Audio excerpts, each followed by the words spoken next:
line quarterback, runs, but in the pass game, he's grown in that aspect as well. Set him up with a lot of confidence building, easy throws to get him in rhythm. He's playing super well right now. All right, we got some late breaking news right before kick. For more on that, Dawn, what's the latest on Chattanooga? Yeah, John, a change at quarterback. Starter Chase Artopias told me that he had been rehabbing his injured shoulder all week long, but just felt like he wasn't able to be effective with that today. So now, instead, we will see redshirt freshman Luke Schomburg from Huntsville, Alabama, get his first career start here in his home state. I talked to Chase about how he'll handle this moment. He pointed out how much he has trust in him and how mellow of a guy he is. One coach told me he's so laid back, he might not even realize the magnitude of this first start. I saw that in warm-ups too. Now expect Chattanooga to try and get him some easy short completions early, guys. The staff has challenged their line. Keep them upright. Give them a chance to move the chains. Rocky, can you imagine getting your first start inside Bryant-Denny Stadium?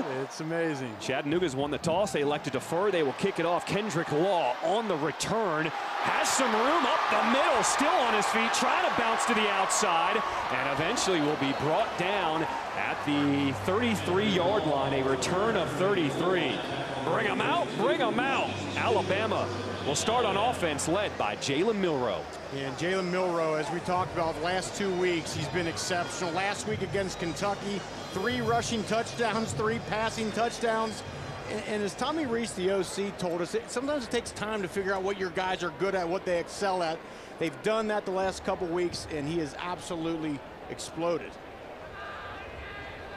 So Milroe start out of the shotgun.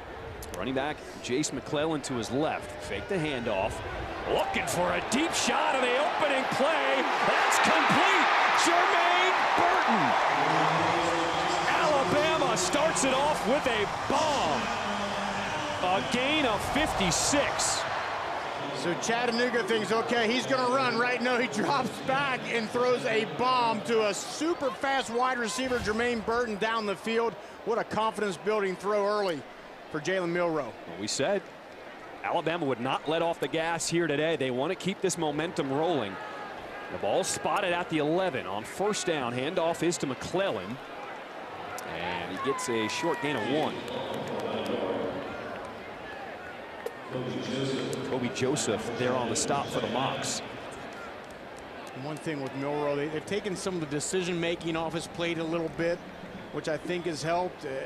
This offense looks completely different than the one that took the field against South Florida a couple months back here. Much more efficient. The running back goes out wide to the top of your screen. 2nd and 9. Milroe throwing. He will complete this one.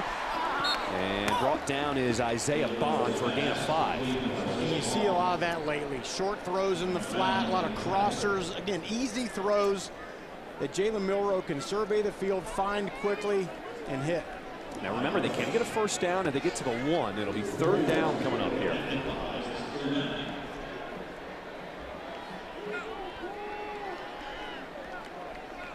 Alabama has scored a touchdown in 11 straight red zone trips.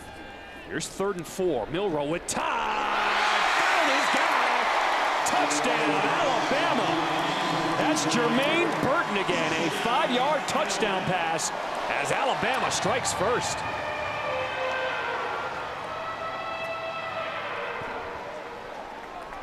That's about as good as it gets for Alabama for an opening drive. Deep shot by Milroe, then finds his guy, Jermaine Burton, in the back of the end zone. Will Reichert is on to attempt the extra point. A 7-0 start for Alabama after a 4-play, 67-yard drive that spanned just under 2 minutes. Down this area of the field, Chattanooga thinks, okay, the run's coming. No, they drop back. Get that receiver in the flat. Then again, those nice, easy throws that Jalen Milroe can see right in front of his eyes, right in the middle of the field, in a perfect dart right up high where Jermaine Burton can go get it.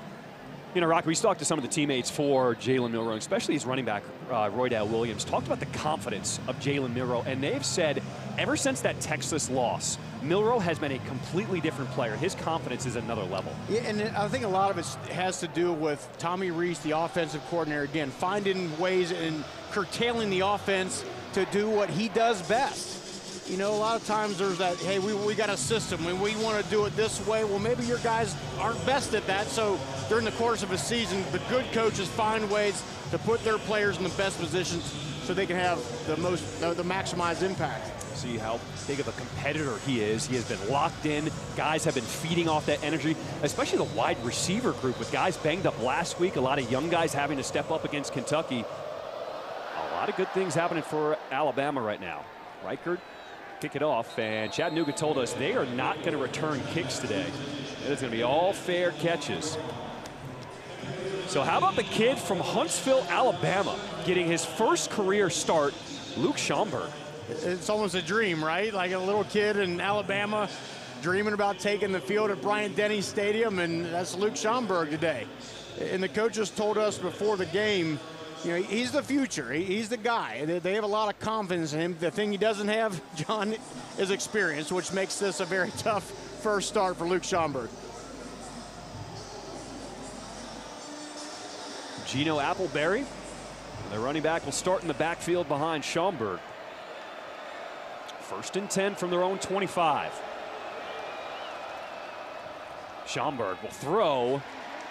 And you can see the early jitters from the quarterback. That was not a smooth delivery. It's going to take a while to settle down. Yeah, and you can tell that the MO is going to be, let's get the ball out of the quarterback's hands early, really quickly, which is a very good idea against this Alabama defense. Just not quite in rhythm there. You said it's a dream for a young kid, but this could be a nightmare going against this defense. So empty backfield on 2nd and 10 as Appleberry now enters the picture. He'll get the handoff on 2nd down, and he'll pick up 2. Appleberry is their running back. Lim Ford, their top running back, went down early in the season with an ACL. He'd had like 20 100-yard games. They'll be without him, but Appleberry will try to pick up the slack.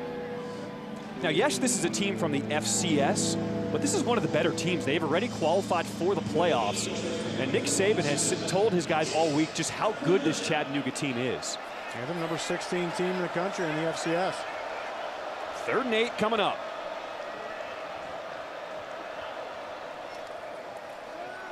Schomburg, tip drill, incomplete. Actually looked like a Chattanooga player was the closest one to it, Sam Phillips, but that one hit the ground. That was almost a miraculous reception there. Immaculate reception. That ball pops up in the air. Sam Phillips right there on the spot. Great job by Terry and Arnold sticking a paw in there and batting that ball away. It's tough to throw against this Alabama secondary. These guys cover so well in the back end. Clayton Kryle is on the punt.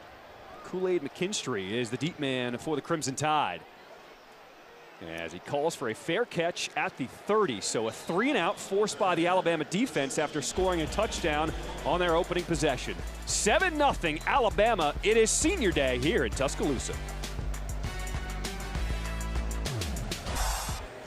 Complacency kills momentum. That's been Nick Saban's quote. He brought up to his team 2 pass games. Their last meeting with Chattanooga, where they trailed 3-0 midway through the second, and then their 2018 matchup with the Citadel. I was here for that. Tied at 10 at the half, and Alabama gave up more yards in that first half than they had all season long. Players we talked to said, hey, it's a reminder, don't get too comfortable.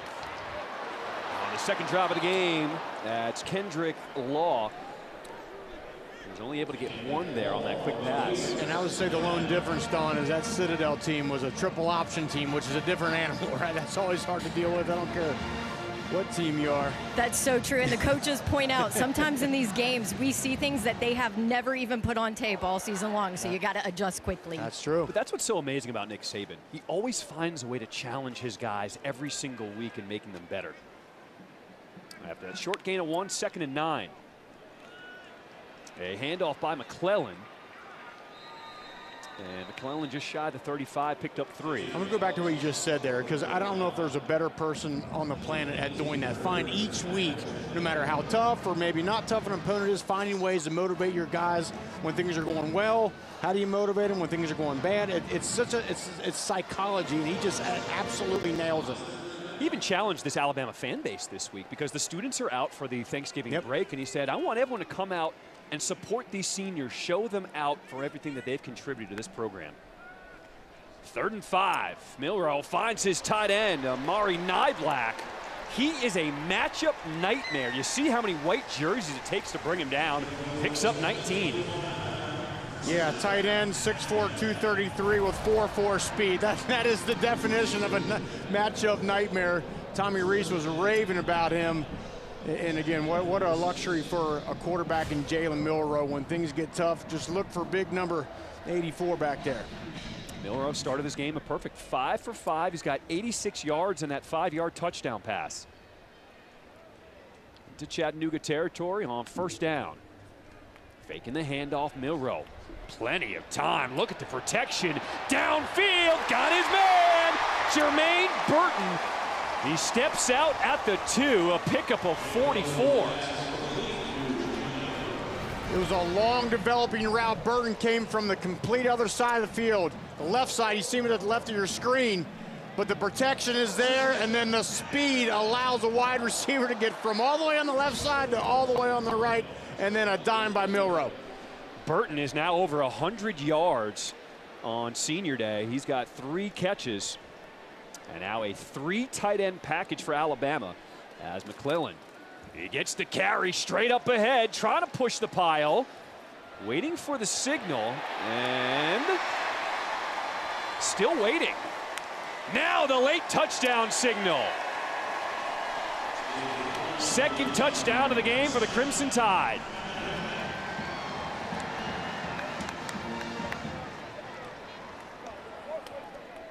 Well, no whistle, John, so you just keep on playing, keep chugging those legs.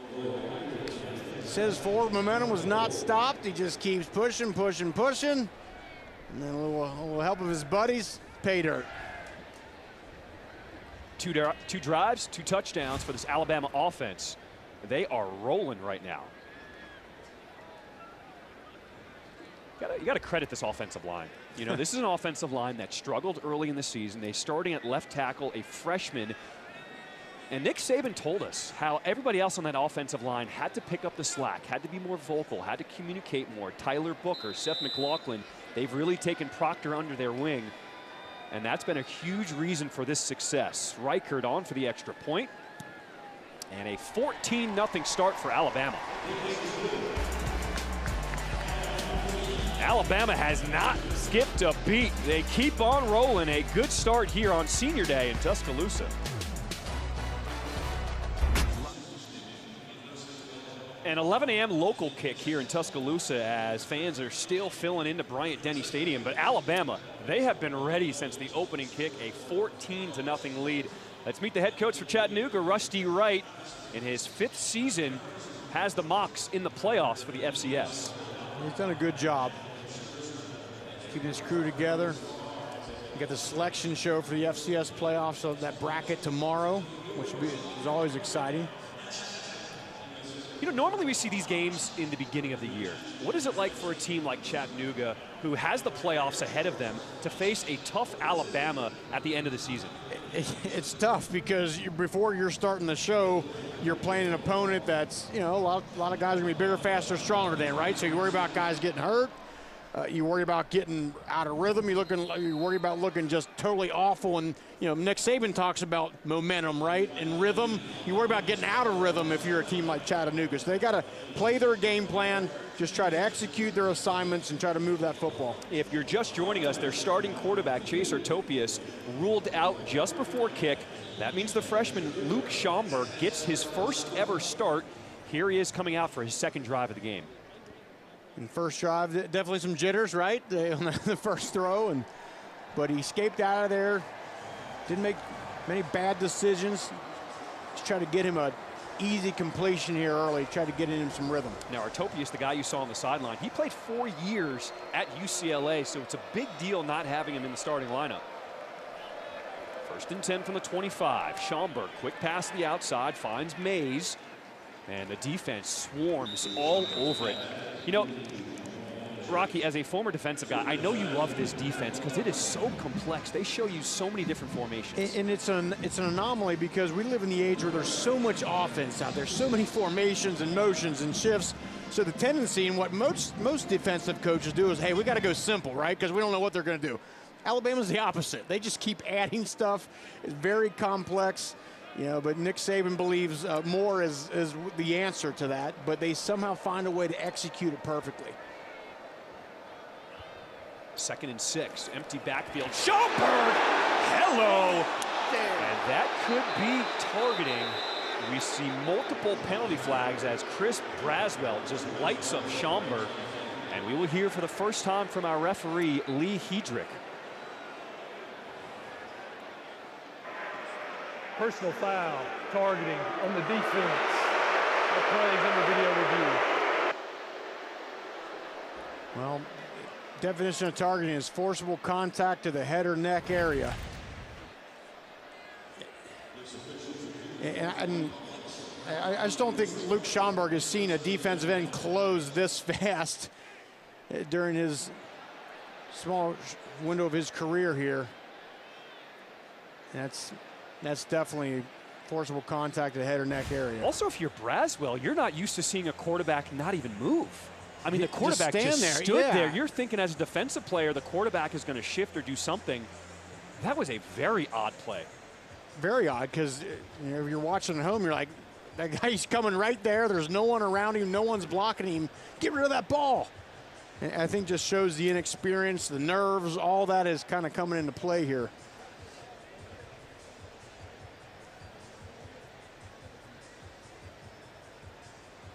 So our replay official, John Bible, is taking a look at this one right now with our referee, Lee Hedrick. After video review, the ruling on the field is confirmed. It's targeting with the crown of the helmet. Number 41 of the defense has been disqualified. So Braswell has been disqualified, a senior on senior day, and that replay, that review, was pretty quick. Yeah, it was quick, and it was the right call. And it's unfortunate. I don't think Chris Braswell was trying to hurt Luke Schaumburg. Like you said, I think he was just kind of surprised at how open he was and how Schaumburg really didn't make much effort to move out of the way. And it's a shame because Chris Braswell is one of the top players on one of the top defenses in the country. Plays that jack position that's famous here at Alabama. Very hard position to play. You're dropping, you're blitzing, and he does it so well. But his game today is unfortunately over. So after the targeting, it'll be a first down for Chattanooga. Ball spot on their own 44. Handoff is to Appleberry, and he gets a short gain of 1. Justin Boygby on the tackle. Another one of those seniors. Boygby, well documented his story, coming back for his 5th year. Dawn, what a turnaround for him after a neck injury last year.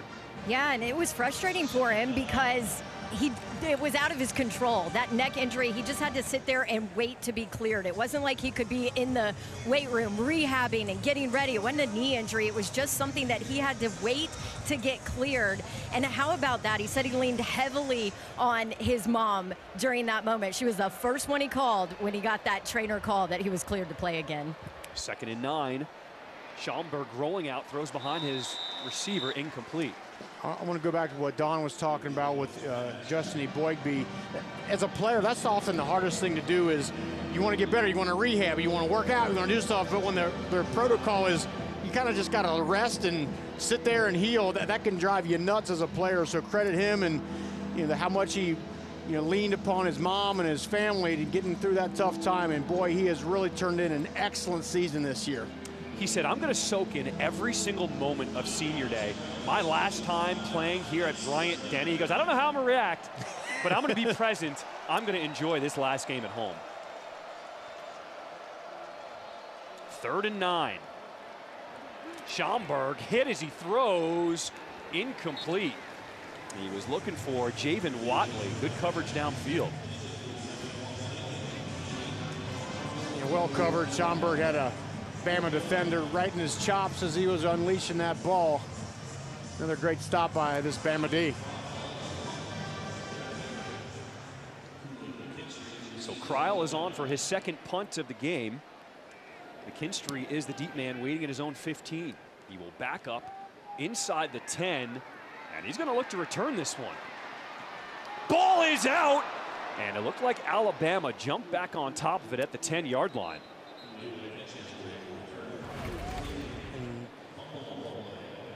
There's an issue fielding punts last week.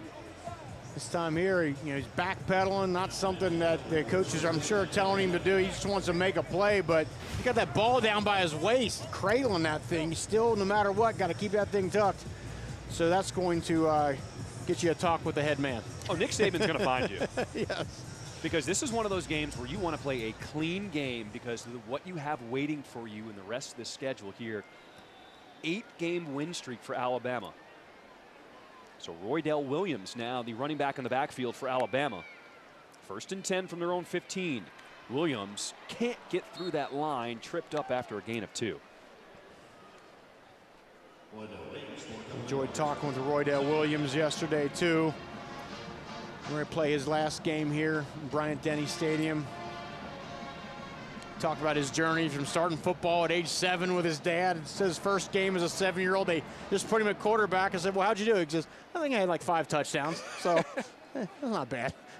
Jam Miller with the carry over the right side, making some moves, making guys miss. He's got a first down across the 25. Josh Battle brought him down after a gain of 14.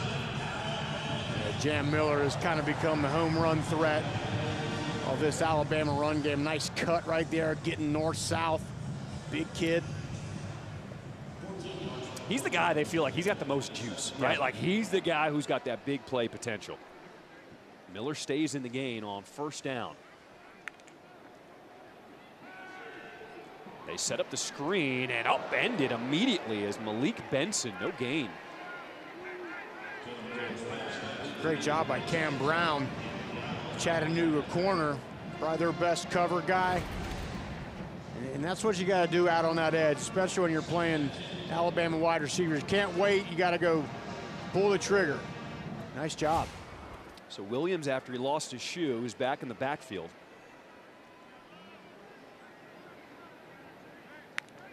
Second and 10, faking the toss. Milroe throwing to the outside, complete. Jalen Hale with the catch. And the run down the sideline, a pickup of 29. It's a great job by this Alabama offense, putting a defender in conflict. The corner has a guy releasing vertical behind him, but then the flat route in front of him, he doesn't know which one to take. He bites on the flat route, and then the streak route down the sideline is the one Milroe hits. Nice job. Back into Chattanooga territory, ball spotted at the 44. Handoff. Williams straight ahead. Shows you that speed burst as he picks up 5. You know, it was interesting when we talked to Williams. He said, my first love was actually basketball. Yeah. At 5'10", he's a hooper. He goes, as I said, what position are you? Like, what position would you play? He goes, I can play the 5, the 4, the 3, the 2, the 1. I'm like, really? He goes, yeah, I could do it all. He certainly put himself on the starting 5 basketball players of this football team roster. So I'm sure some other players might have some questions with that, but he's firmly on it. I'm not gonna lie. I bet he could be physical down there in that paint. Yeah, he's a big boy, man. He's jacked up. He's got some hops too. 2nd and 6. They give it back to Williams. And he's brought down as soon as he crosses the 40. No gain. That's Cameron Brown on the stop. Yeah, he had a couple weeks ago against LSU. Had a couple big runs that really helped him out in that game. Nice to see them feeding him the ball here early today.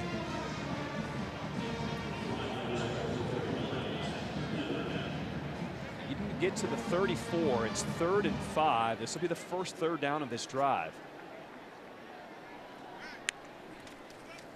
Williams with the carry. Look at that jump cut.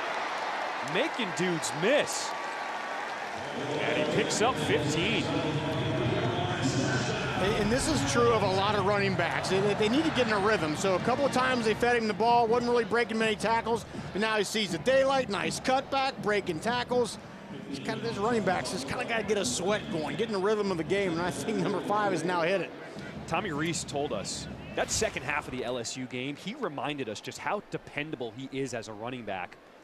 with all the talent we have, he can kind of get lost, but we need to get him some more carries. There's a keeper by Milroe. Over that right side, and he'll be pushed out of bounds inside the red zone. He picked up 5.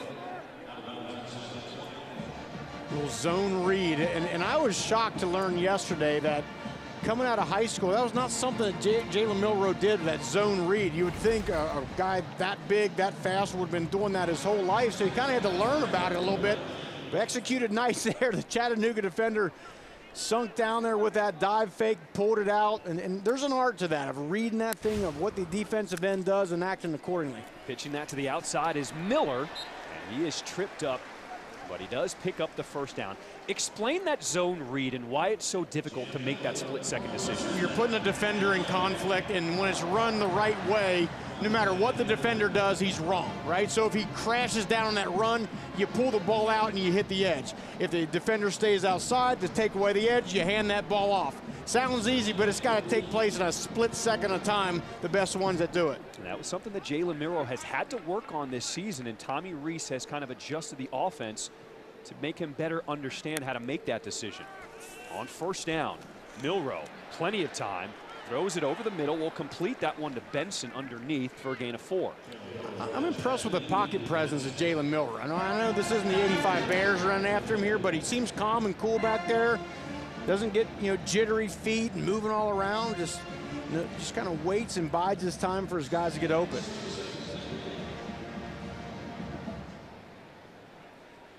This is the 3rd offensive drive for Alabama. They've scored touchdowns on their first 2 drives of the ball game. 2nd and 7. Williams with the carry. Bounces it to that left side. He's looking for the end zone, and he gets in. An 11-yard touchdown run for the senior, Roydell Williams.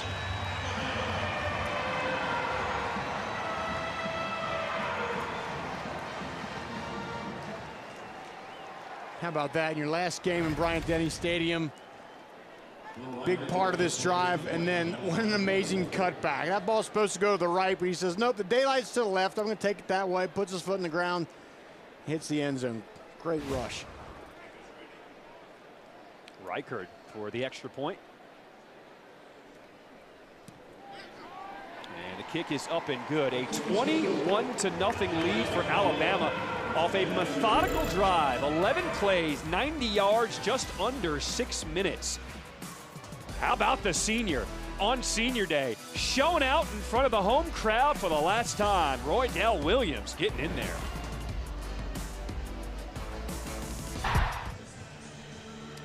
Roydell Williams, after the 11-yard touchdown run, is back out on special teams. He told us a great story about his freshman year where he was out of position, and then Coach Saban chewed him out. He said, okay, Coach, I'll do better the next time. He goes, there wasn't a next time. My whole freshman year, I was off of special teams. He goes, I'm proud to be back in that same position where I was my freshman year, my senior year. Now I'm coming full circle, and I understand Nick Saban, when he gets on you, it's because he wants you to be better. But how about that? You score a touchdown in a game at Bryant-Denny Stadium, and most running backs and other teams are on the sideline. No, he's out there covering kicks again. That's how they do it here. Take a look at today's Week 13 SEC Network College Football lineup. 4 Eastern, 3 Central, and New Mexico State. That's a good team. We've seen them this year. They take on Auburn. Then Kentucky. They take on South Carolina in our SEC Saturday night matchup. All games also available on the ESPN app. Yeah, New Mexico State, that's not a great game you want right now if you're Auburn. It's a tough team. Diego Pavia, 2,500 yards and over 500 rush yards as well.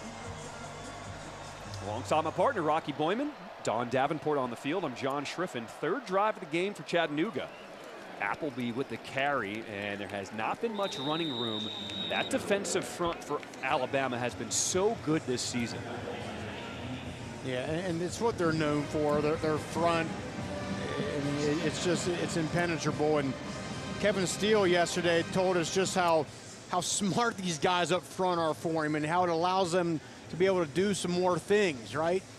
Some more stunts, some more blitzes, being more in sync with their calls. Ball on the 27. It's 2nd and 8. Schaumburg looking to throw over the middle, and that one is incomplete. Was looking for Jamoy Mays. Jamoy May is one of their best wide receivers. It's just these receivers are having a hard time separating. You just can't get any space to be able to make a catch.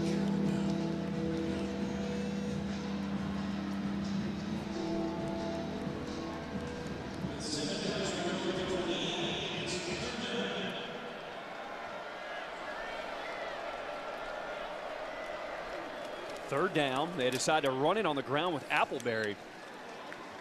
And he picks up 4. He'll be short of that first down marker. So the third 3 and out, excuse me, second 3 and out forced by this Alabama defense. In this Alabama defense, we've talked about Milroe, the quarterback, coming a long way. This defense has done the same. Remember, last year they had Will Anderson, an all-time generational player. He's no longer there. Some guys have stepped up. And see, Kool-Aid McKinstry is no longer the punt returner for Alabama after the muff punt. So Caleb Downs, the new punt returner, calls for a fair catch. And that's what happens. You make a mistake, Coach Saban will find you, and he may not allow you to make that mistake again. That's right. You were just telling the story about Roydell Williams. Same thing happened right there. Kool-Aid McKinstry is a very dangerous, very good punt returner. But you make a mistake, he's going to make you think about it for a little bit. But that all shows you the intensity of a game like this. Yes, it's an FCS opponent, but Nick Saban told his guys, we need to keep momentum going, and the mistakes cannot happen. That trips you up later in the season. And you make a good point there, because if they're playing LSU right now, maybe he doesn't bench him, but he's got to send a message of like, hey, we got to be on top of stuff. We're not letting any mistakes slip here today against Chattanooga. Final seconds here in this first quarter. Milroe completes that one to the outside with Isaiah Bond. And Milroe will end that first quarter a perfect. Did not have a single incompletion in that first quarter. Alabama with a 21-0 lead.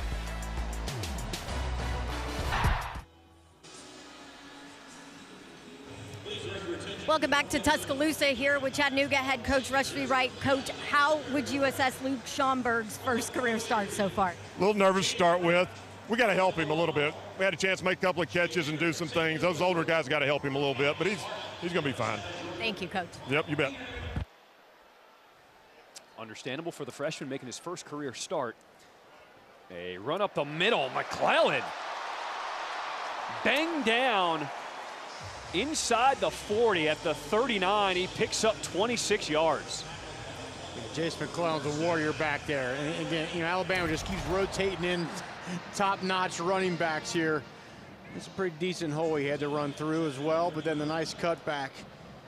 He's battled through some injuries and getting the bulk of the carries, though, now for this Alabama team. In that first quarter, quarterback Jalen Milroe, a perfect 10 for 10, 169 yards through the air. He's looking to throw again. And there's his first incompletion. But he had a clean pocket. And, Dawn, what's been the key to the success for this offensive line this season? Yeah, Tyler Booker told me that he felt they were able to slow things down in their bye week, hone in on where they needed to get better as a group. People forget how crucial that communication is on that line. And Booker pointed out having that mic point, knowing who you're working towards, knowing what the man next to you is going to do, that all matters. And the more chemistry that's built, the less checking in you have to do on that line. That's where this line is right now. Milroe has time again. He's got a man. And he just overthrew Isaiah Bond. He had an easy touchdown there. Yeah, 2 errant throws in a row there after really being perfect so far. But yeah, just going back to what Don was saying about the offensive line. Remember, the left tackle, Caden Proctor, is 18 years old, right? So the fact they were able to learn that, hey, we got to help this kid out. I know Tyler Booker really took that upon his shoulders to help him out and get the communication going, because that position group above any others has got to play as a unit. 3rd and 10. Pressured, and Milroe goes down. So Chattanooga gets the huge sack, Bo Spearman on 3rd down.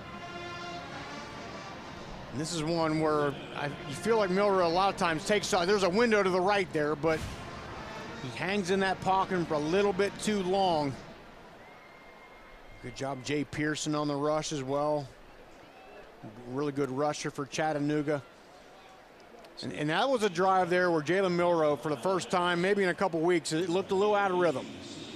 First tackle for loss for either team, as Burnett was on for his first punt of the game. But he kicks it into the end zone.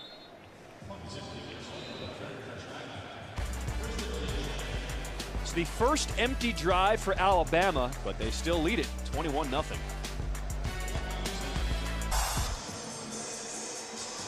Welcome back to Bryant-Denny Stadium. Alabama leading 21-0 here. This Chattanooga group has a trio of some great wide receivers, but John, the difference today is they're not with their guy. Chase Artopius is out, as Don reported in the game, and Luke Stromberg is in. They just haven't been able to get in sync today. Trying to set up the screen, Reggie Davis. And he'll be knocked back for a loss of 2. So this Chattanooga offense only has 1 first down today, and that was because of the targeting penalty. And you can tell they're trying to get Stromberg an easy completion, which is a great idea. It's just this Alabama defense runs so fast. I mean, that guy in the flat is open, and then he's not, just like that. Guys, Chase Artopius is on the sideline. He's in pads, and Luke is relying heavily on him in between possessions. They have lots of conversations down here, him pointing out what he's missing. 2nd and 12. Sidearm through behind his receiver, Sam Phillips. Well, that's big because Chase Artopius actually went to UCLA. He had offers to go other places, but decided to be a walk-on at UCLA because he wants to be a college coach one day. So what better way than to coach up the young freshman getting his first start at Alabama? That's a great point. He went to UCLA to learn under Chip Kelly, one of the brightest minds, offensive minds in the game. And yeah, now he's today here. He's going to have to do this someday. He's going to have to coach up a quarterback and figure out the mistakes, how to get him relaxed. It's all part of that duty there. 3rd and 12. Davis gets the handoff. And that shows you where they are with their quarterback situation. Rusty Wright said, a little shaky start for Schomburg. Just want to get him kind of settled into this game. Yeah, and they're also not going to put him in a position on a 3rd and long where he's got to put the ball in the air and hang in the pocket at all. That's why they hand the ball off right there. Would really just like to see some sort of easy completion given to him to get a little momentum going. But I mean, he's drinking out of a fire hose right now, John. This is a lie. He doesn't have a bunch of rapport with his wide receivers. Never started a game, and here he is in Alabama doing that. So Downs comes up, will make the fair catch. Good starting field position for Alabama when we come back. 21-0 lead for the Crimson Tide. Final home game of the season.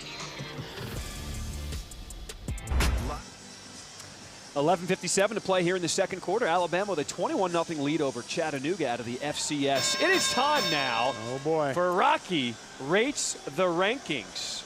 Tell us what you think of the late college football playoff rankings. So here's the rankings. I thought this was, I had much umbrage with how they set this thing out here. I think it was a very politically correct way to rank these teams here. I think the committee, with what's going on with Michigan, didn't have the guts to put them at #1 when I think they're the top team in the country. They've done that week in and week out.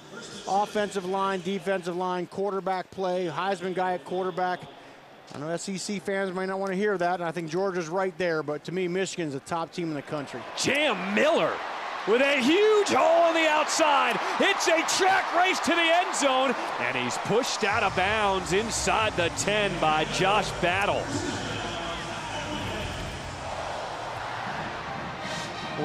Better way to get your offense back into that rhythm? Hand the ball off.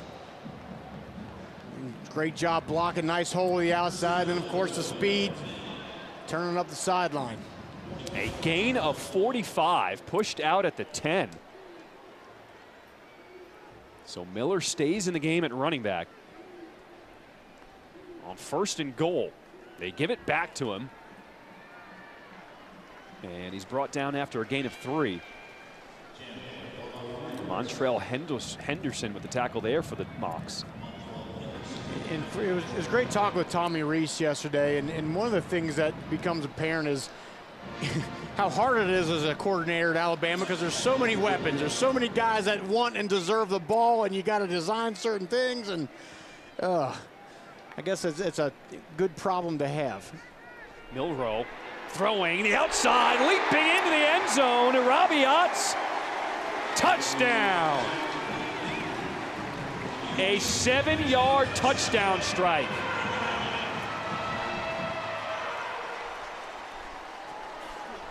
A great job there.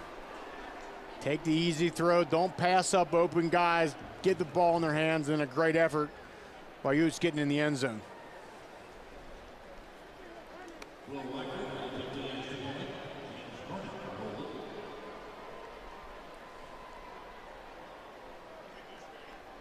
Well, Reichard's been busy here in this first half. 4th touchdown of this half, and his extra point is good. 28-0 start. Finding the tight end, Robbie Utes. Well, it was all set up by that explosive run off the right side by Jam Miller, and then a little play action, which comes off the zone read. Everyone's worried about the quarterback run down here. And he rides that thing down inside quickly. Nice, quick throw out to Utes. And what a great effort. Great shot here. Balance, getting inside that pylon.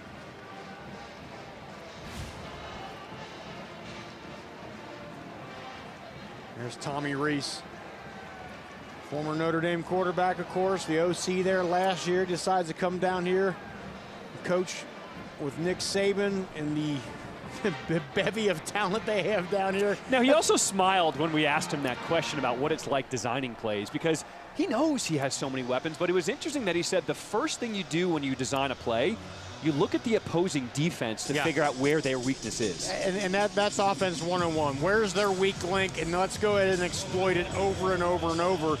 Well, the other thing that stood out to me, what he talked about, is, you know, with the speed they have at wide receiver, everything is on the table. There's a lot of route concepts that take too long to develop. A lot of schools can't run them because they don't have receivers that run that fast. They do here, so he can design all kinds of crazy plays to get them the ball.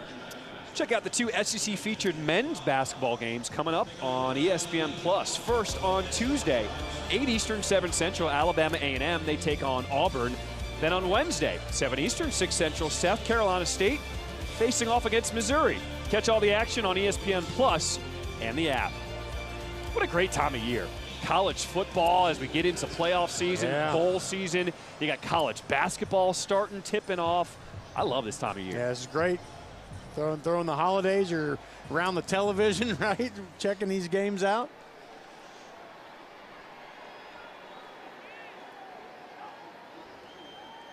Appleberry with the carry over the left side, tries to cut it back. And he'll pick up 3 on first down. Jahad Campbell with the tackle for Alabama. Nice job by Campbell. Playing down that line of scrimmage. Getting off some blocks and making a tackle. This guy does the dirty work, just a sophomore. At an IMG Academy, they have a few of those guys on this Alabama roster. He's a good one.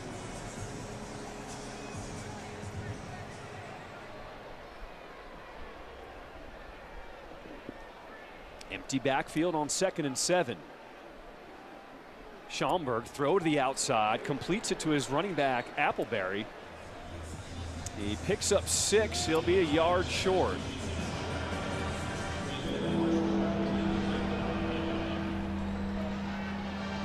There's a limb forward. We talked about him a little bit earlier. They're their top running back. He's been out for the year. And that really just kind of put their offense in a bit of a tailspin. He was such a good runner, such an explosive runner to set up the rest of their offense. And without him, they just haven't looked quite as sharp. 3rd and 1. Pass to the outside, caught by Watley, and he will pick up the first down. So that's the first down they've converted, not by a penalty today. Good job. You see this play a lot in today's football. It's an extension of the run game. Just shoot the ball out to your wide receiver. Your other wide receiver is blocking. And the importance is getting this ball out of the quarterback's hands quickly. He's got to, boom, that thing's got to be out there. And then it's so important and critical for your wide receivers outside the block. It's a good job.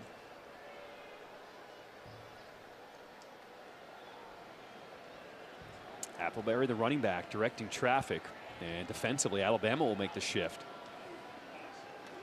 Schaumburg, the pass, and it is picked up. No. Yes, it is. Christian Story with the interception for Alabama. He wasn't able to stay in bounds, but he did get the interception.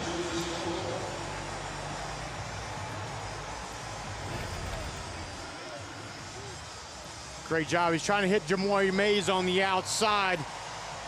And he just, I mean, zone defense, he's reading that thing all the way.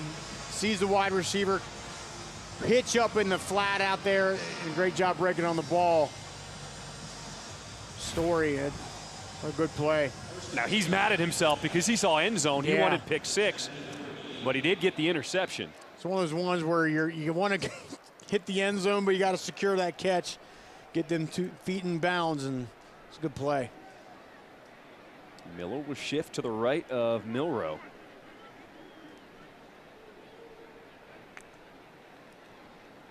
Miller gets the carry. And he picks up 4 on first down. Mitchell with the tackle. We talked a little bit earlier, John, about this offensive line. But, I mean, can we just talk about the size of these guys? I mean, left to right, 360, 350. McLaughlin, the center, he's the tiny guy at 305. And then a 320-pound guard and a 360-pound right tackle. Massive.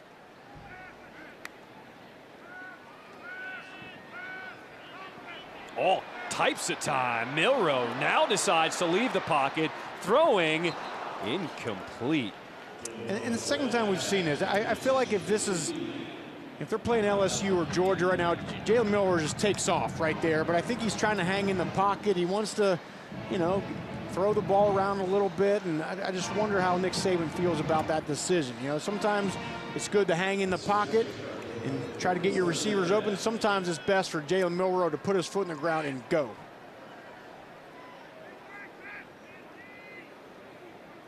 Needing to get to the 28. It's 3rd and 6. Milroe. He decides to take off this time, but he will not get there. Brought down at the 32, a gain of 2. Good job by the Chattanooga defense. Converging on the ball. Quay Wiggles, great junior, a guy they really like, number 0 on that defensive line. I think that was the right decision by Milroe. Just good job of the defense conversion. Will Reichert has had an outstanding season. 15 of 17, as long as 51. This would be from 50.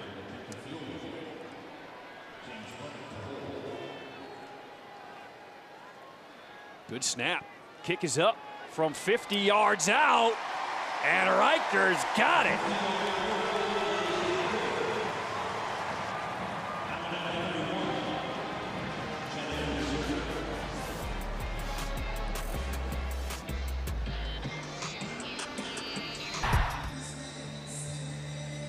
Beautiful scene here at Bryant-Denny Stadium. Last home game of the season for Alabama. They're up 31-0. 7:07 to play here in this first half against Chattanooga.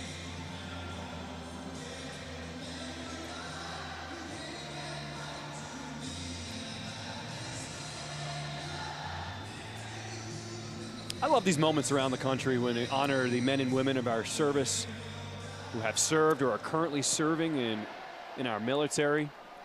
Veterans Day not too far ago, but as we said, it should be Veterans Day every single day of the year. Amen to that, John. Before the game, honoring the 23 seniors on this roster, and we look at the seniors on the defense, the starters.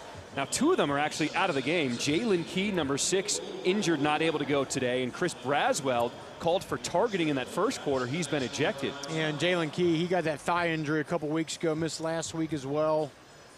I'm sure they use this as an opportunity to get him healthy for the big push here. And yeah, Braswell with a targeting call, but that's 5 good football players right there.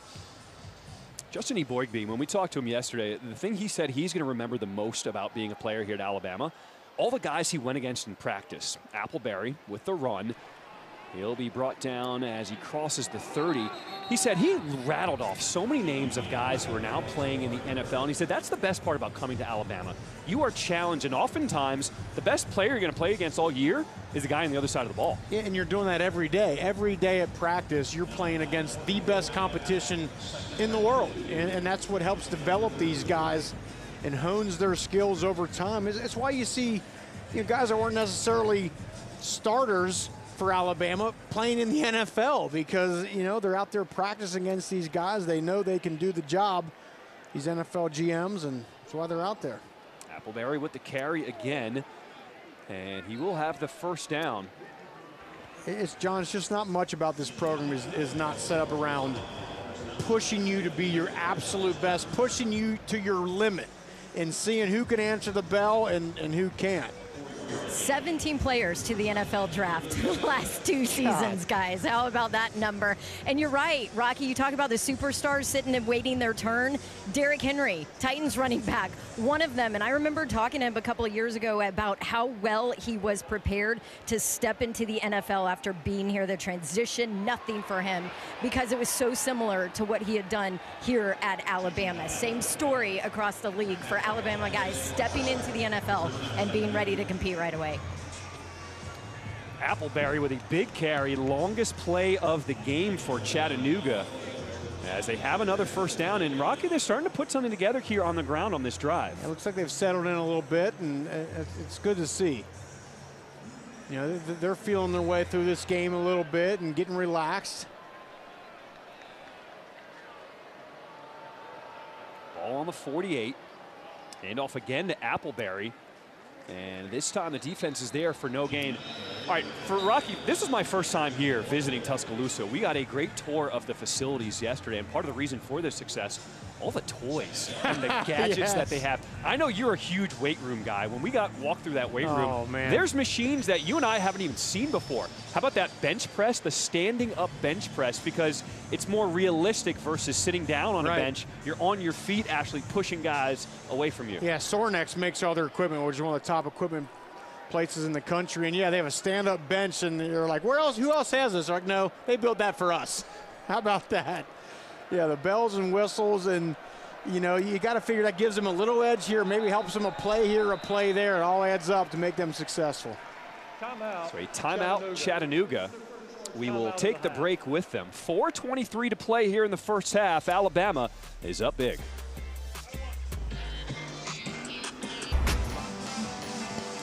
Tuesday, 7 a.m. Eastern, 6 Central on the SEC Network. We'll have our latest episode of True South. John T. Edge traveling around the southern states, meeting the locals, eating good food, talking about the South. Hey, we had some good food last night. We went to De Palma's, an Italian spot here in Tuscaloosa. Yeah, good. My goodness.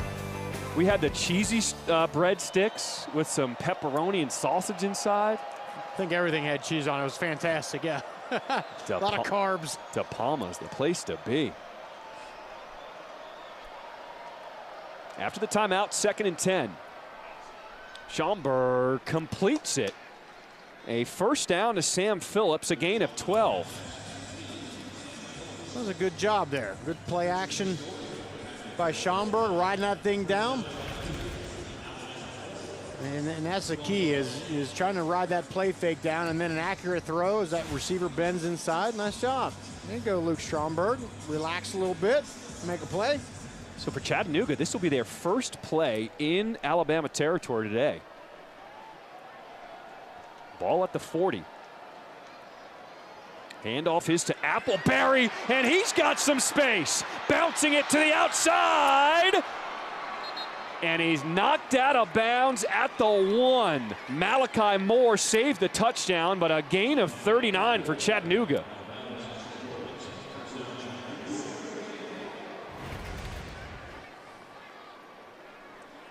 It's a great job. You see an offensive lineman get up on the linebacker 30, bang. I think that was the left guard, Jeremiah Catt. Got up to the second level on Jihad Campbell. Nice run. A couple positive plays in a row. Was he out of bounds? He could have been in, and they're going to take a look at it. A replay official, John Bible, the ruling on the field is out of bounds.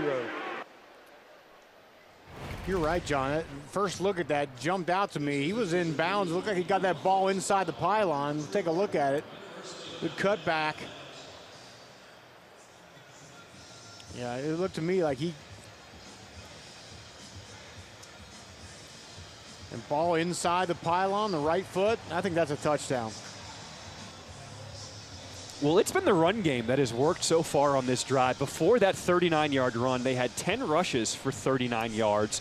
And clearly out of the timeout, something was said. Schaumburg has calmed down, and the Mocs have found something here. They have. A lot on the ground, but then that play action, little hitch route that Schaumburg hit, I think that just gave them enough diversity so that Alabama defense can't stack the box on them. After video review, it is a touchdown. The runner was inside the goal line pylon. So the call is reversed, and Chattanooga gets on the board. We're really happy for this Chattanooga team settling down. Yeah, get blockers up on the second level and blocking downfield by the wide receivers. That was Javen Watley. Hey, just body slams Malachi Moore, one of the top safeties in college football. Clayton Kryle's extra point is good. 6 plays, 75 yards in 3:38 for Chattanooga as they now trail 31-7. That's something Gino Appleberry will never forget, scoring a touchdown here at Bryant-Denny Stadium.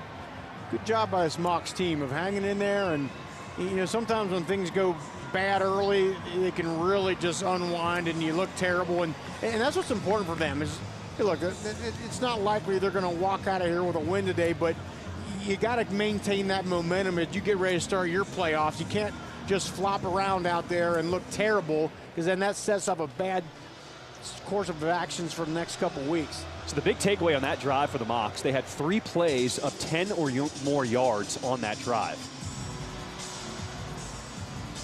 You got to get those explosive plays. It's just hard to nickel and dime 3 yards here, 3 yards there. You got to get a couple explosives along the way, and they did.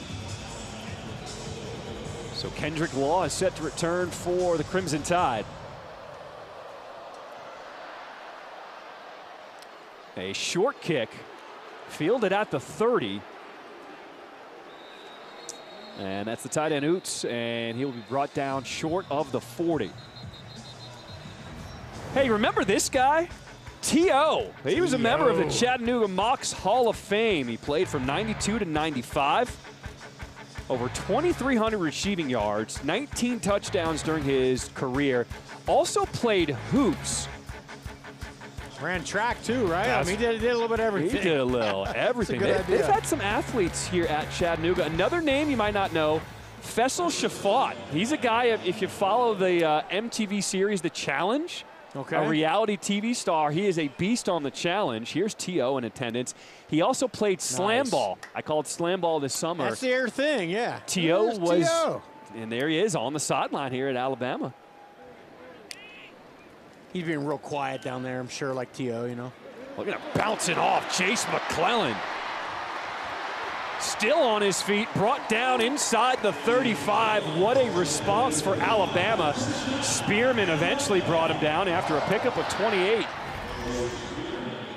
But it was McClellan breaking the tackle of Bo Spearman early. He's dead to rights, right in the hole. Bo Spearman couldn't bring him down.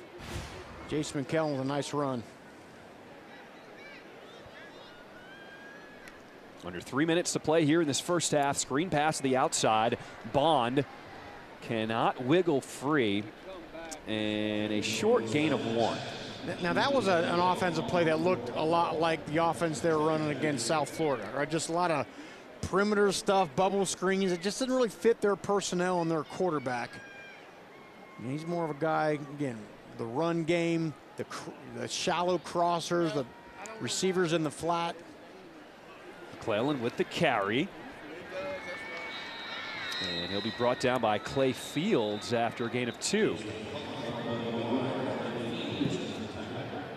It's so amazing just how far this offense has come in a couple months. And as we've discussed, just all around setting up, what does Jalen Milroe do best? Okay, he does this. We figured out. Now let's give him more of that. and he's really taking the reins. So Williams now in there in the backfield. Movement up front. Was it offsides or a false start?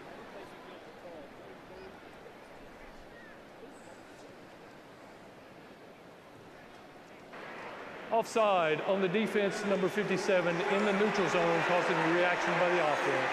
That's a 5-yard penalty where it remains 3rd down. So Jamar Jones called for offsides. It's actually been a pretty clean game, just the 2nd penalty for either team.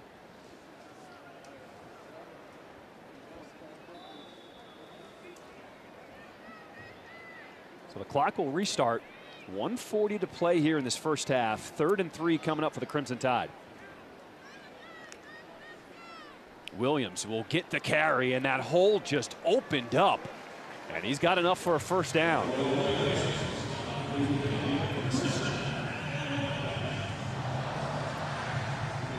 Yeah, it's nice to be able to run behind 2 320-plus pound bodies, moving guys off duo block, which is a double team, pushing that 3 technique off the line, and runner runs right behind it.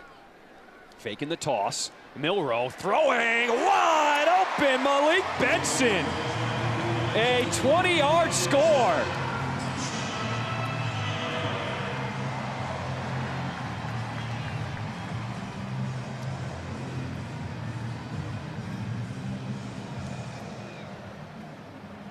How comfortable does Milroe look now in this offense? Looks really good. I mean, it's night and day from a month ago.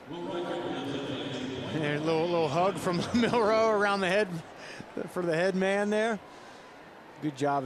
Play action, run the ball well. Chattanooga thinks you're running it, and then you pull it up and throw it down the seam. Off the upright, and it still went in and good. You know, I talked to Nick Saban yesterday about him benching Jalen Milroe early in the season after that tough loss against Texas.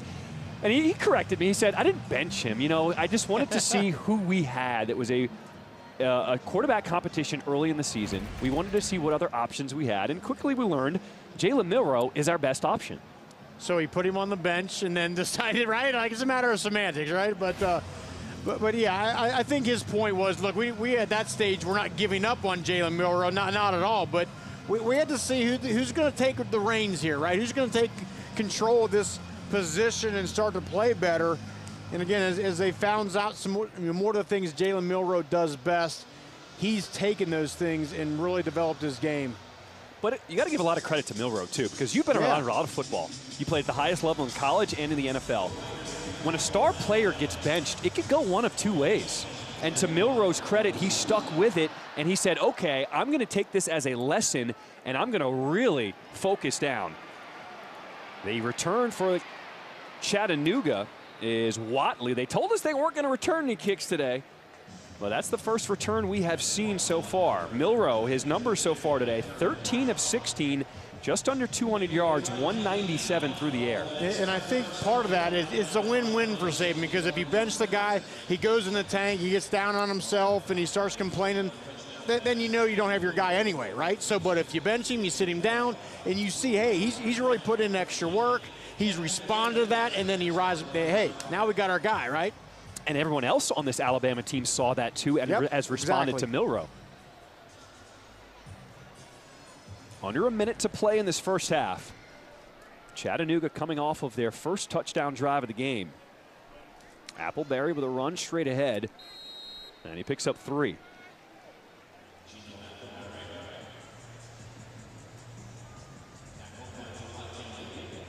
As a former defensive guy, what has impressed you the most about this Alabama defense in this first half? I mean, first, just how they run the ball. And also, I'm a big structure guy. I want defenses to be gap sound, right? I don't like defense where the guys are just running around everywhere. But as I look at this defense, I see there's always someone in the A gap, someone has the B gap, someone has a C gap, right? There's no holes there. I see a lot of defense these days, and they have athletes, and guys are just running around. I used to call it rat ball. You know, there's a structure to this in a way guys are supposed to play, and they do it well. 2nd and 7, Appleberry buried in the backfield. Justin Boygby.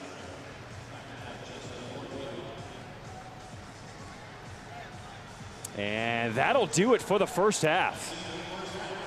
A dominating first half performance. Alabama leading it 38-7 into the locker room.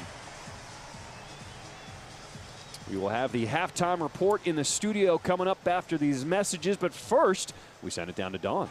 Yeah, with head coach Nick Saban. Coach, 38 points offensively that half. What were you most pleased with? Well, we've executed really well. I think we had to pump one time, had to kick a field goal, but overall the offense has done a really good job, made some explosive plays, and started to control the line of scrimmage a little bit better in the run game in the second quarter. You've talked about building momentum in this game. How do you think Jalen Milroe has done in doing that? Well, Jalen has done great. You know, I thought we lost our momentum on defense in the drive before when they went down and scored. So got to get that back, and guys have to learn how to play for 60 minutes. Thank you, Coach. All right, thank you. All right, Dawn, good stuff. Alabama head coach Nick Saban always challenging his guys, always has something he wants to improve on, because you know what the ultimate goal here is at Alabama. They won a national championship. On Senior Day, the last home game of the season here at Bryant-Denny Stadium, the offense has showed out 38-7. We'll send it to the studio after this quick break.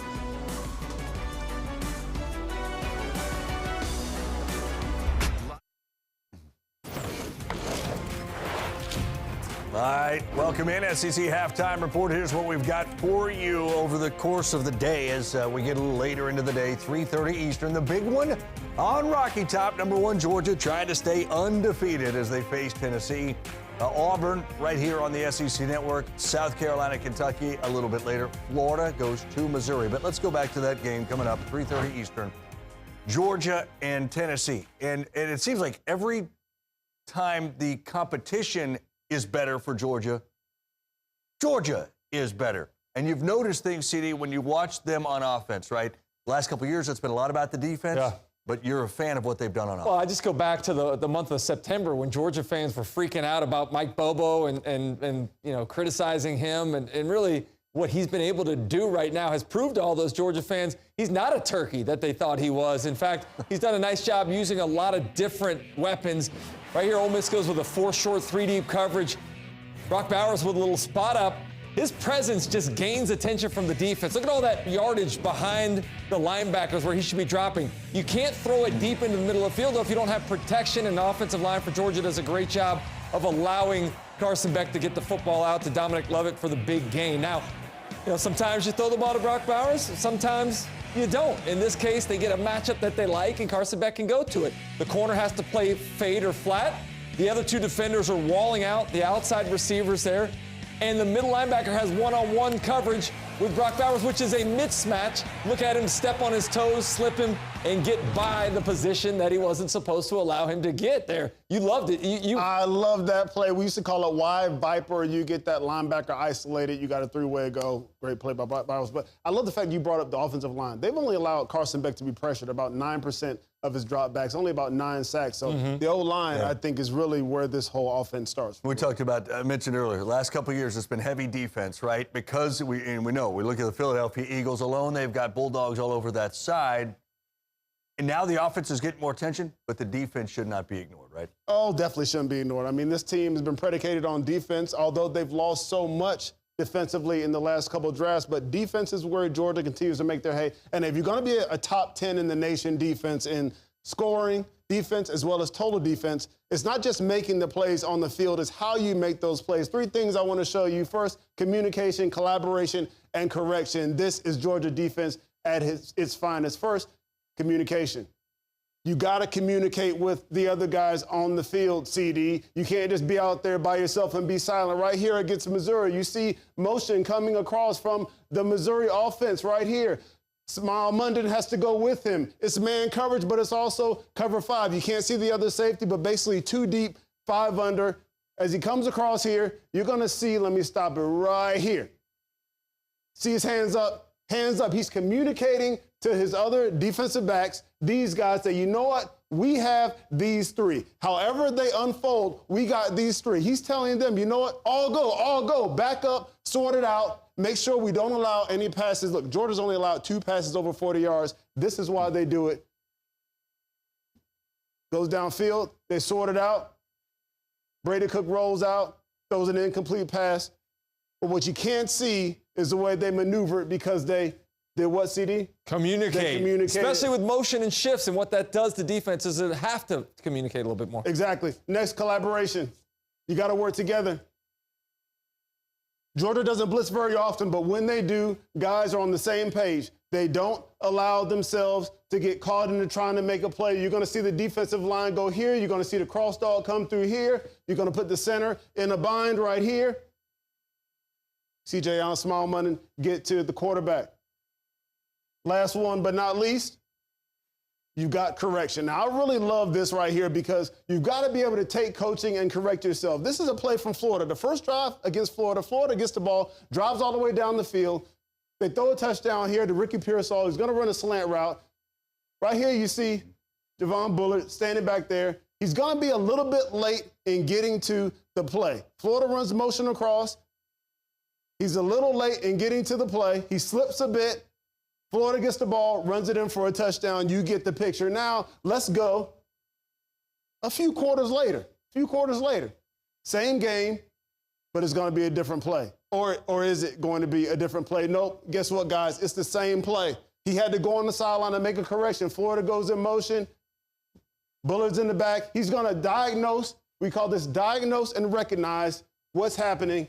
And you're going to see him go like a bat out of hell and make this play. He made the correction on the sideline, made the play. Georgia defense stopped. So look, on defense, it's about a couple things. You got to make the play, but you also have to communicate. You got to make corrections. You got to collaborate with your teammates and not hog all the plays and let them make some too. Beautifully illustrated. Both of you two. You guys are bossing this thing, and that's great. That's a big game. Another big game you mentioned was just Florida here. Florida's got to go to Missouri, and they are going to have to find a way to stop a guy that Tennessee couldn't stop. That's Cody Schrader. How about a little inside peek at Cody? FYI, Cody's 20 yards shy of a school record for all-purpose if we get. Hey, Curb, we want to get Cody 20 more yards. Okay, get 20 more yards. It's all-purpose, so it doesn't matter if it's run or pass. He's 20 yards from a school record. I told him. Okay. Well, if he don't want it, he don't want it. It's fine. Okay. You can't go? We didn't build this team off chasing records, you know, so. Don't get it, man. Well, I wanted to score again. That's why I was throwing that D. I know. Great job. Great game. Great job, man. Great game. Oh, we stood on it. Business. How about them Tigers? Hey, I stand on. And business is booming. All right? Business is booming. Hey, man, yeah, unbelievable. I mean, there's not anything more that you can say than he's Superman, okay? I don't know. How many rushing yards today, Luke? 205.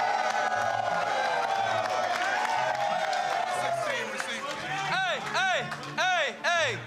Oh, and by the way, he had 116 receiving yards.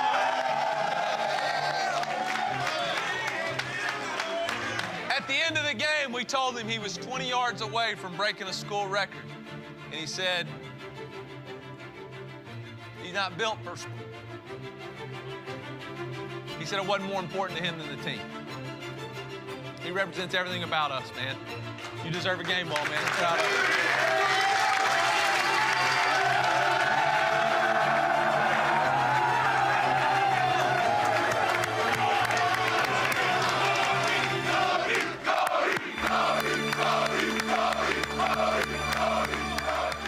The more you watch him, the more you hear him, the more you hear about him. It's a walk-on, by the way. I know, right? The more you love him. The more you love him. I don't know if you saw Out of Pocket Wednesday. He's got the sleeve of tattoos. They asked him what his favorite one was. Pointed one of them, he said, this entire arm, he pointed one out, but he said the entire arm is for a high school friend of his who is no longer with us. But he thinks about him all the time, and the entire arm sleeve is about that kid. I don't know how you knock anything about Coach. I mean, we're just talking about how mature that decision was. And, like, would you go in? I might go back in and get the record. But, you know, it speaks volumes to the team. When your teammates see that you are a team player, that it's not about you, they'll go to war with you every day. Yeah, no doubt about it. And I think the culture of this team is the thing that's been the most surprising to me. We talked all last year, it was about Luther Burden and getting him more touches. He's a great player, but he hasn't shown any signs of selfishness for the ball being distributed to other people, for Cody Schrader having a huge day, for Brady Cook throwing the football to Theo Weiss or Mookie Cooper, any of those other guys. I think that's the thing that struck me the most, is just the pure unselfishness of this total team that's around what was built upon Brady Cook and Luther Burden. It's wild. Nobody talked about Missouri in the preseason. Not much. But there they are with a little 9 next to their name. They'd be in the playoffs next year. Yeah. That's right. They would be a playoff team next year. Incredible. Missouri, Florida, that's prime time on ESPN a little bit later in the evening as we send you back to your game.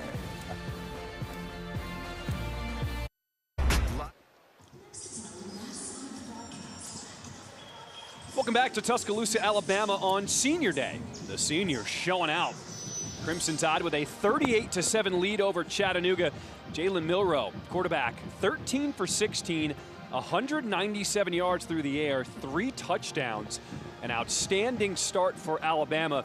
They knew against an FCS opponent that they could not let their foot off the gas pedal, and they've been listening to Nick Saban, who's been preaching that all week long.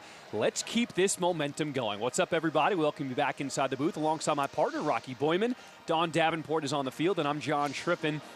Well, you look at the score, obviously, dominant performance by Alabama, but what impressed you the most? I think, first of all, offensively, Jalen Milroe got off to an amazing start. I think he was 10 for his first 10, ran the ball well, made great decisions. In the pass game, this offense, as we've discussed, set up around what he does well. Well, he can throw the deep ball, too. It's the first play from scrimmage. They decide to go deep. And then from there, again, just looked really comfortable. Finishes off that drive with a big touchdown later on, and then a little play action, get the fullback in the flat, let him do the rest. Jalen Milroe has looked really, really good today. Now, Nick Saban did tell Don at the end of the half he was not happy with the way his defense allowed a touchdown for Chattanooga towards the end of that first half. He wants some things cleaned up.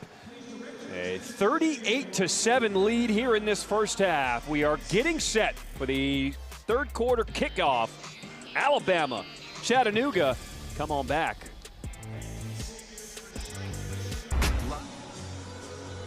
Welcome back to Tuscaloosa. We get ready for the start of the second half. Before that, Don had a chance to check in with Chattanooga head coach Rusty Wright. Yeah, guys, he said he saw his redshirt freshman quarterback settle in a little bit in that first half, especially on that touchdown drive for them. Saw it on the sidelines, and he also said there's some other guys that have to help their young quarterback step up, too. They've got to make plays for him. He said we've had some opportunities. We gained a little bit of confidence from that drive, but now we've got to do something with that here in the second half and help out our quarterback. Well, Chattanooga will receive this third quarter kickoff.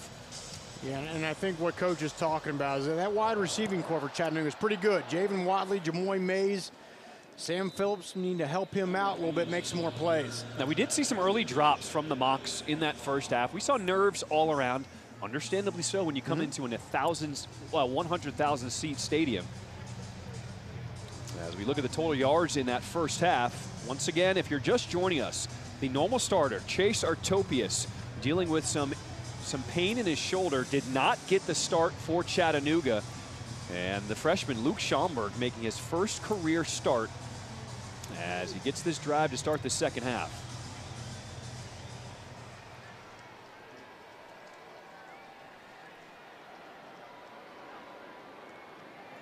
They start on the ground with Appleberry still on his feet.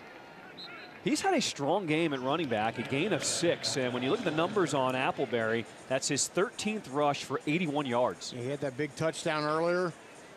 Behind some great blocking, great effort by him. And that's the thing about running the ball. You got to stay with it. It's something that early in the game isn't usually there. Defenses are all fired up, but you stay with it a little bit and things can break.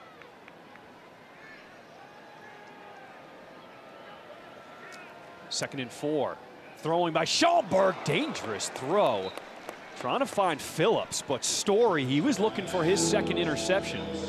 And it's just hard to throw that ball in zone defense because Story's eyes playing zone are looking right at the quarterback. He's watching his every move, and as soon as his eyes go there and then the offhand releases, he's breaking. You can see he's breaking before that ball leaves the quarterback's hands. That's a good job. On third down today, Chattanooga is 1 for 5.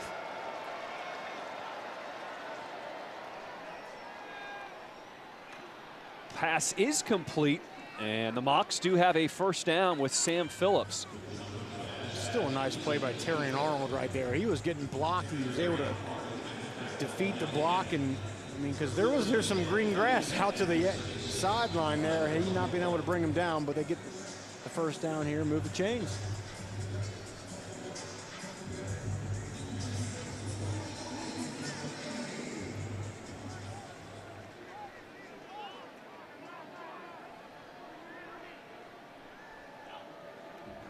Ball at the 36 on first down. Appleberry trying to make a cut, and he will fall down for no gain.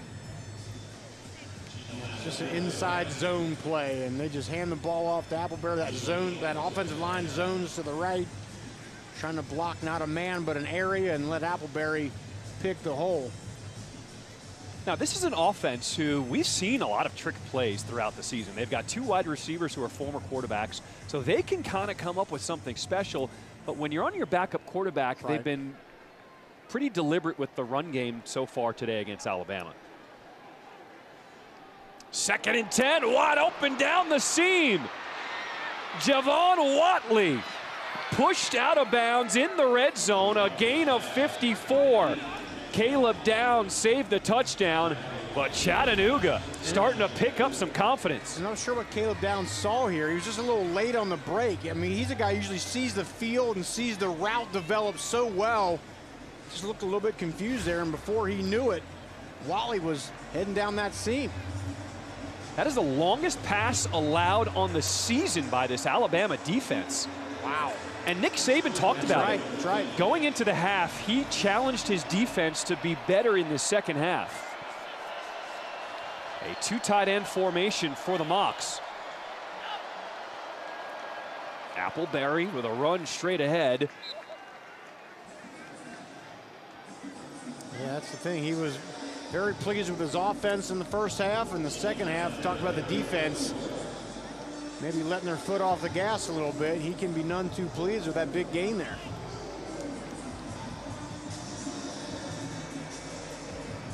T.O. likes it.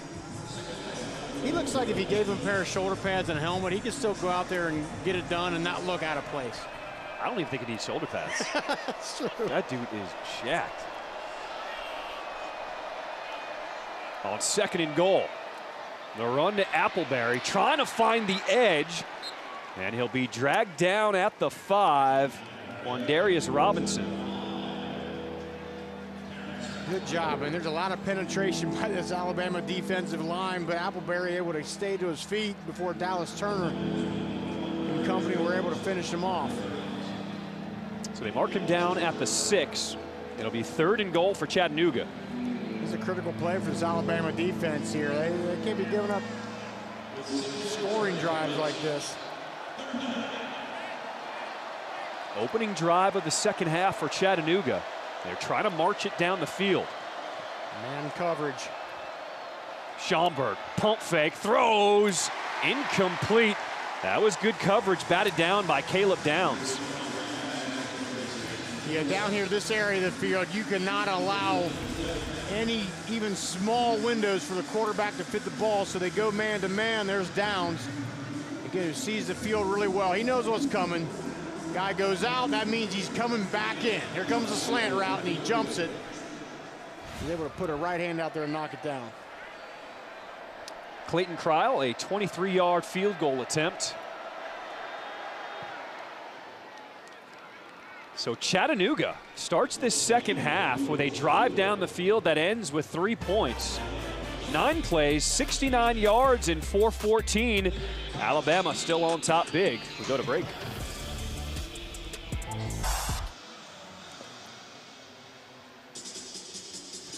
Nick Saban talking to his defense after Chattanooga has scored on back-to-back drives dating back to the end of the first half. Yeah, and that long play they had It just looked like Caleb Downs, who's normally a guy, he's always in the right spot, sees the defense, sees the routes develop well, just looked a little out of position, didn't expect an inside breaking route, but he was able to track him down. A short kick as Danny Lewis Jr. will return it for Alabama to the 45. And let's see who comes out at quarterback for Alabama. It looks like it's going to be Ty Simpson. So the day for Jalen Milroe is done. He played one half, 13 for 16, 197 yards and 3 touchdowns. Yeah, he had quite a day. I think Nick Saban and company got to be really pleased with Jalen Milroe the day he had, but a little time for Ty Simpson. Got a lot of people we're talking about. High recruit at a Westview High School there in good old Tennessee. So first snap for Simpson. Throws, finds his tight end, Niblack. And when we talked to Tommy Rees about Ty Simpson, he said, we wanted to get him game time because he got in earlier in the season, and we feel like he's calmed down now, a little less jittery in the pocket. So these are going to be some critical snaps for him. Yeah, and this is what these games are good for, you know, which is why you want to go, you play well, and you get some other people in the game and allow your quarterback to develop. Simpson now 2 for 2 as he completes that one to Isaiah Bond, and a first down for Alabama. I mean, look, there's only one way to develop, and that's experience. You got to do it. You can't sit there and watch all the time. You got to get in the game and make plays and screw up a little bit and fix them, and that's why it's important to get these guys reps here. I mean, especially for a quarterback. There's just so much that goes into it.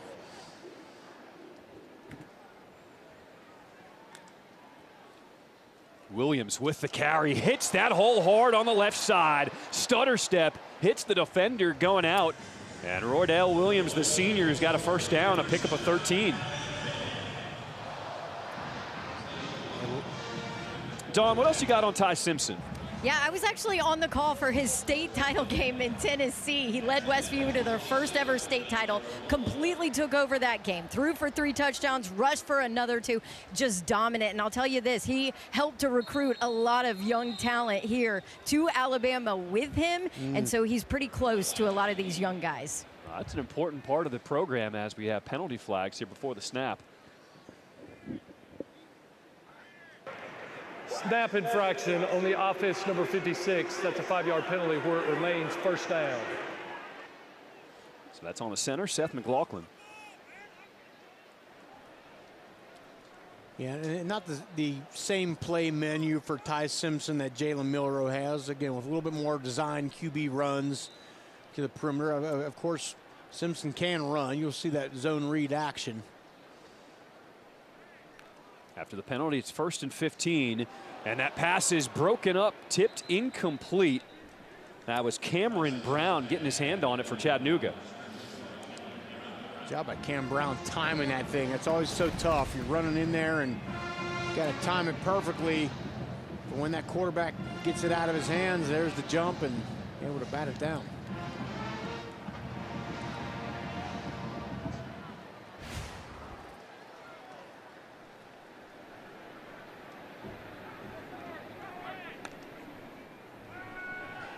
Second and 15, plenty of time for Simpson, and he finds Kendrick Law, dragging down at the end zone, touchdown! A 32-yard touchdown pass as Law drags defenders with him into the end zone. Good job by Simpson. First off, really the offensive line gave him a great pocket and allowed him the time because Kendrick Law came from all the way from the right side of the field to the left. But look at the protection, calm in the pocket. He's just waiting, and then once he gets across to the top of the numbers, ball's on the money. Now, did he get in? So the play was called a touchdown on the field, but they're going to go up to the replay booth and see if, in fact, Law did score. Let's take another look. Did a good job fighting for some extra yards. Ooh, I think that right knee's down before he crosses that line. This would be a great shot right here. Good job by our camera crew. Yeah, that's going to be down on about the 6-inch line, I think. So the key is, where is the ball when his knee comes down? And when you look at that pylon, Rocky, you think it's short? Yeah, I think it's about 6 inches short. I think the right knee is down before the nose of that football crosses the front of that white end zone line. And it's close. Still a heck of an effort by Law. I mean, he was hit a few yards short, and he made it close.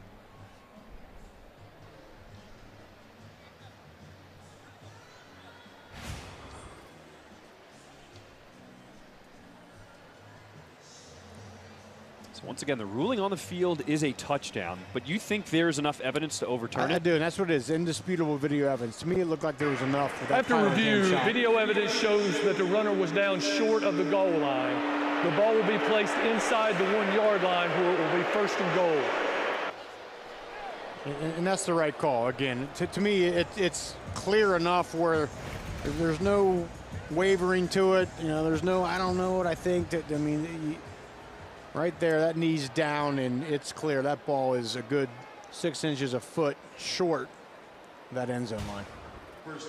So 5th appearance in the red zone for Alabama today.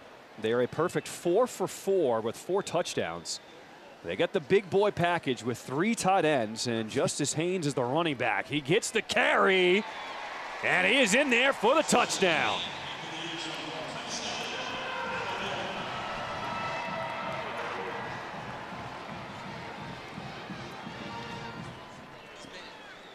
Justice Haynes, the freshman, first carry of the day, touchdown.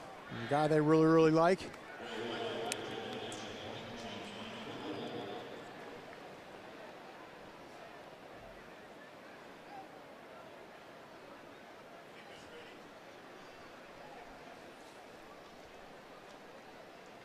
Reichert, his extra point is up and good.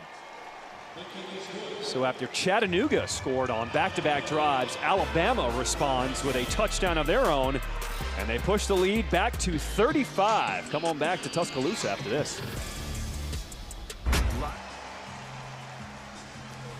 Alabama behind backup quarterback Ty Simpson scoring their first possession here in the third quarter. A 45-10 lead for Alabama. And they have surged in the second half. You go back to September 23rd against Ole Miss. They trailed 7-6 at the half, turning it around to win 24-10. October the 7th, Texas A&M down by 7 at the half. They win that game by 6. How about 21st against Tennessee in October? They were down 20-7, winning it 34-20. And then against LSU, it was tied, and they win it 42-28. What's been the key to the third quarter for Alabama? I think a lot of it, John, is this is a coaching staff and a team that figures out during the course of a game what the opponent is doing. And it's one thing to come into a game with a great game plan, but you must adjust, you must adapt, you must see what they're trying to do and counterattack that. And they're doing some of the best in the country at it. Connor Talty, the new kickoff man for Alabama, kicks that one into the end zone. And so Chattanooga will come back on offense. Scored a touchdown their last drive of the first half. Scored a field goal on their first drive here, their first drive of the second half. What do they do here on this possession? Well, I know that man right there wants them to come out and just lay the wood down and force a 3 and out and get off the field. That's what he needs to see.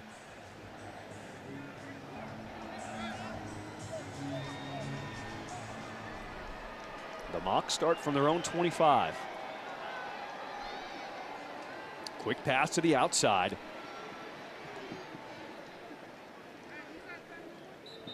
And Javen Watley gets about 2.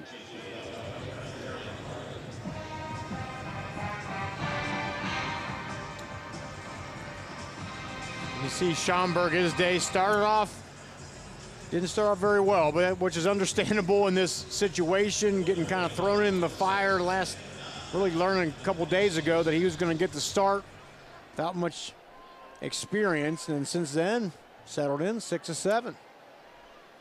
Reggie Davis in the backfield. Schomburg looking to throw across the middle to find Mays, and that's enough for a first down.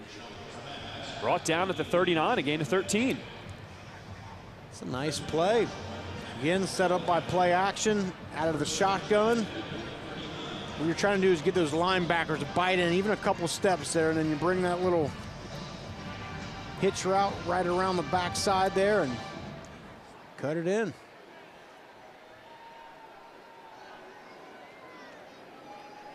Handoff is to Davis. And Davis has a couple. He'll get 2 yards on first down. You can see now that this, as you said, Chattanooga's starting to settle in. Why this team has been so effective in the FCS, and they've already punched their ticket to the playoffs. And they have, and you know, they played really good football. You know, just 2 league losses on the season, and they're looking to build here. You know, they got a good team, and I feel like they can bode well in this playoffs once it starts here. That's why they want to come out here, and even if they don't get the win, they play well. And you know, who knows what's going to happen with their starting quarterback here, if he'll be back for the tournament, Chase Artopius. So whistles before the snap, and timeout Chattanooga. Well, what they will come out of here with is a nice paycheck, and they hope to be injury-free. Chattanooga with a timeout. We'll be back.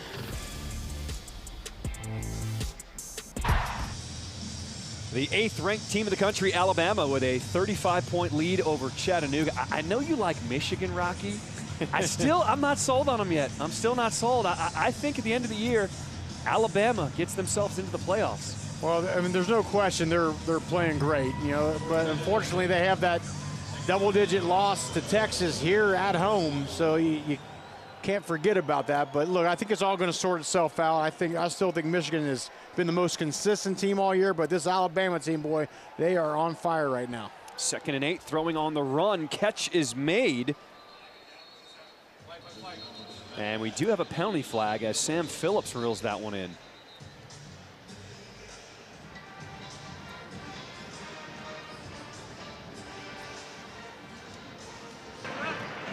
Ineligible player downfield on the offense. That's a 5-yard penalty from the previous spot, where it will be a replay of 2nd down. Here's what I'll tell you about the selection committee. I went through that mock selection earlier this year to see how the process goes with all 13 members. One of the biggest things they also take into account, how you're playing as of late. And they watch every single game. So even though Alabama's had that loss early in the season to Texas, that was early. And they'll look at this Alabama team and see who they are now, how this offense has evolved, how the defense has evolved, and how they're stomping on teams right now. And that's going to play a big part down the stretch in the playoffs. After the penalty, it's 1st and 15 on the ground with Davis. And he gets back to the original line of scrimmage. Marshall with the tackle. So 2 remaining games on the schedule for Alabama. And obviously a big part of that is you know, they got to do their part, which is win out. And if you get a win over now #1 ranked Georgia, that does a ton for your resume. You have to be in, right? You have to, yeah. Well, the problem is you got FSU, who's undefeated. You got maybe Washington that could go undefeated. You know, do you put a 1-loss team ahead of an undefeated team? I don't know. The committee, that'd be a tough one. On 3rd and 10, Schomburg has time. Throwing sidearm and almost picked off. Campbell with his hands on it. Incomplete. And I 100% agree what you're saying there, because I believe you should account for who's playing the best at this time of year. It's just can be a tough sell when you're saying, well, wait, this team that all year it doesn't have a loss, you're going to put a 1-loss team above them. I agree there's a scenario for that, but does the committee have the guts to make a decision like that? I don't know. Look at their strength of schedule. You put Michigan in the SEC, they could have 3 losses by now. I don't know about that. They are not that good. Put Florida State in there, I would say yes to that, what you just said.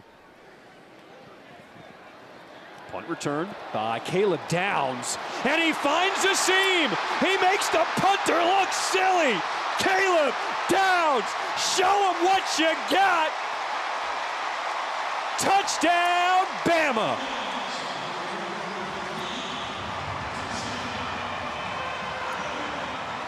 An 84-yard punt return for a touchdown by Caleb Downs.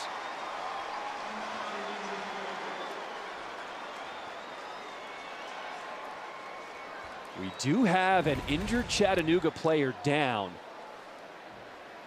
And Alabama's had a couple issues receiving punts the last couple weeks, so this may have solved some of those issues. Great job fielding the punt, and look, you're talking about just a premium, superior athlete making plays in space and the speed. Wow. And let's remember, Downs is only in there because McKinstry muffed a punt in that first quarter and was pulled by Nick Saban. So it looked like a pretty smart decision by Nick Saban to go with that. And that's something Alabama's next opponent is now going to have to look at and say, okay, well, now we got to account for Caleb Downs in the punt return game.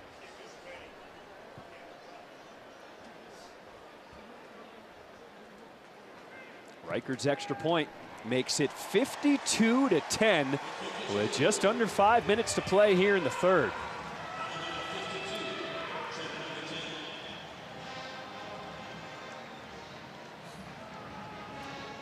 Will Reichard now has 519 career points, trying to chase down Keenan Reynolds, who has 530 all-time. Let's look at that punt return by Downs. We got to look at this again. I mean, talk about this. You just catching the ball, go left, go right, spin around, and then just leave defenders in the dust.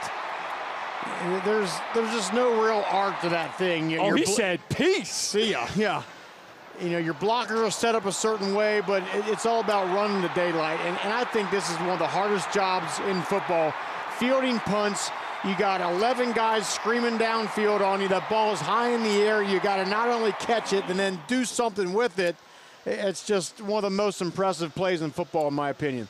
I'm telling you, with the way Alabama is playing right now, this has to be one of the 4 best teams in the country. There is no doubt about it.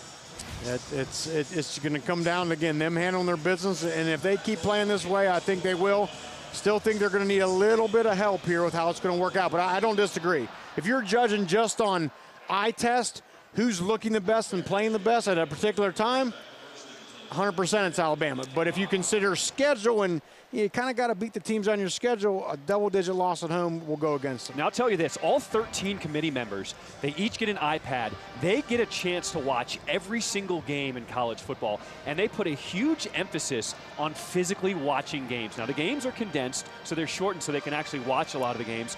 But they make sure to get an eye on every single team so they are informed when they make their vote. Here's my question, though. Would a committee member have the guts to take an Alabama team, a one-loss team, over a Florida State team that went undefeated and won the ACC title game? Would they have the guts to make that call? I don't know.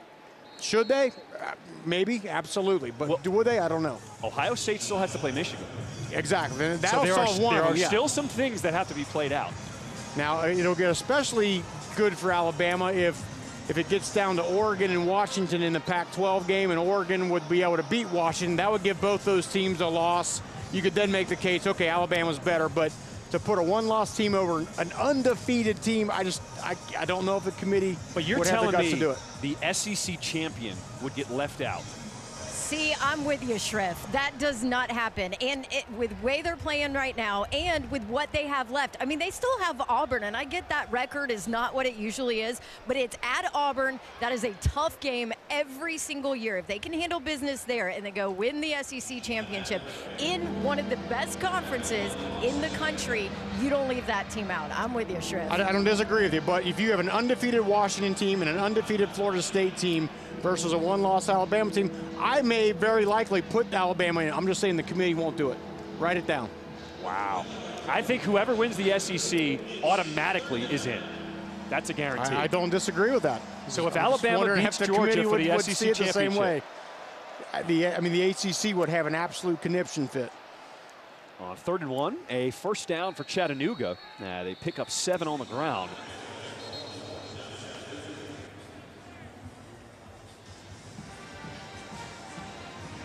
And Appleberry has now gone over 100 yards on the ground for Chattanooga. 101 yards. He has had a strong performance today. He has. But by the way, isn't this the fun part of the college football in the playoff? You can make so many cases, and that's why it's great. And, and obviously, and people say, oh, this will be solved next year with the 12th. No, we'll still be arguing, which is a good thing. That's what makes it so fun. But, boy, I'm impressed with this Alabama team. I think they went out. There's certainly a big case for them to be in that dance. Appleberry trying to bounce it. And defense does not allow him to get to the edge. Campbell there with the tackle. He stood him up for a gain of 1.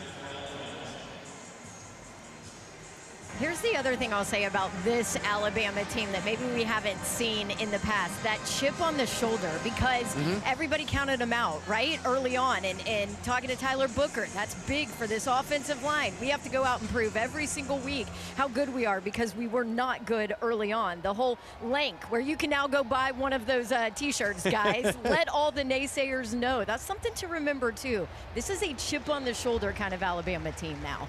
And you're right, Dom, because there's years where Alabama in the preseason, there are not crowned, but it's like, okay, this is a dominant team and they should roll, and almost makes it harder on Nick Saban and the team because the expectations are so high. But now this team has been able to just kind of develop, and they're playing with that chip on their shoulder, as you mentioned. It's a good thing. Nick Saban actually told us that in our meeting with him yesterday. He said in years past, when the expectations are high, guys may not have as much fun playing because they have that expectation. He said with this year, with so much to prove, guys are having more fun. I'm actually having more fun coaching them. On 3rd and 9, throw is by Schaumburg, and a nice run after the catch by Watley, so another first down for the Mocs.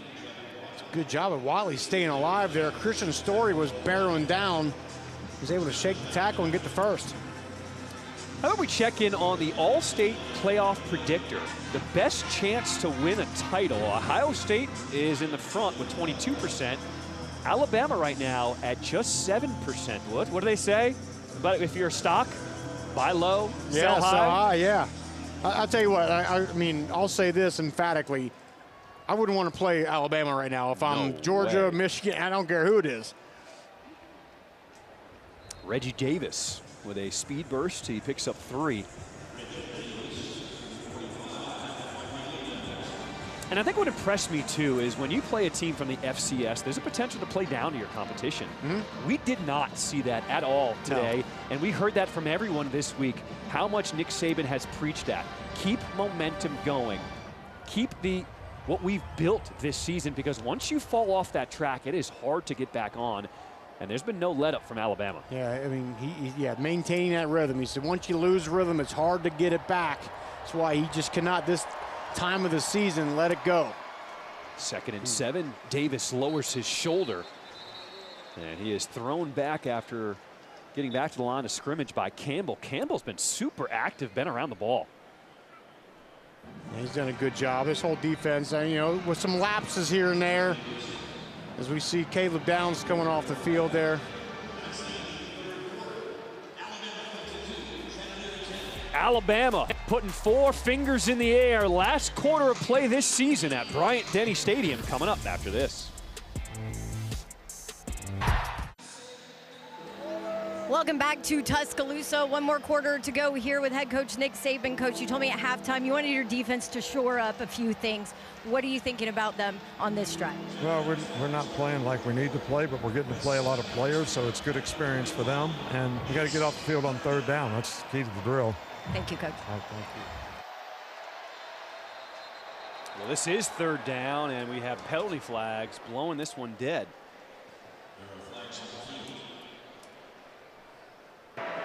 Ball start on the offense, number 52. It's a 5-yard penalty where it remains 3rd down. That's the right guard, Omarion Krim. Yeah, sometimes it's hard to not jump off sides when you got that Alabama defense barreling down on you. We talked about Geno Appleberry, the running back, up over 100 yards. He's the first player from an FCS school to have over 100 yards on the ground against Alabama in over 20 seasons. Wow, what a great job.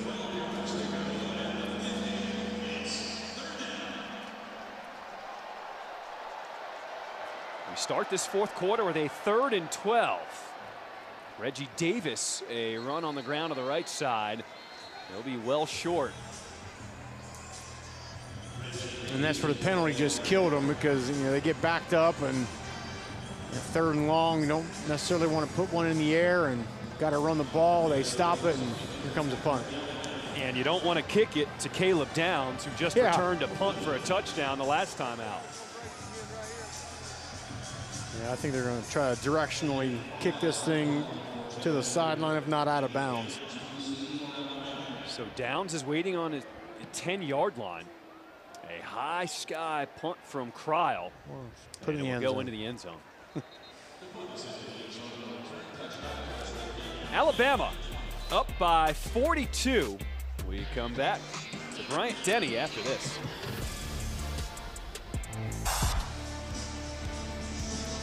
Tonight, the SEC football final crew will take you through the biggest stories of the day and break down all the games. 10:30 Eastern, 9:30 Central, coming up after the Kentucky-South Carolina game on the SEC Network and the ESPN app.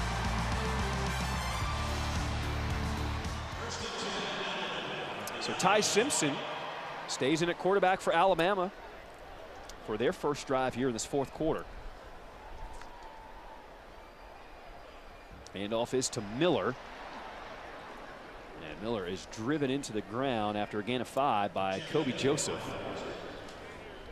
It's been good for Alabama to, as Nick Saban talked about, get some different guys in the game. I mean, that's, to me, if you ask me what's one of the biggest reasons Alabama's so good year in, year out, it's not that their top-level guys are great. We know that, but there's other teams that have good top-level talent, but their depth, right? Their backups. And how do you get good? You got to get in the game and play the game. And so now something happens, they have guys that have experience. In and out of the hands of Jalen Hale, incomplete.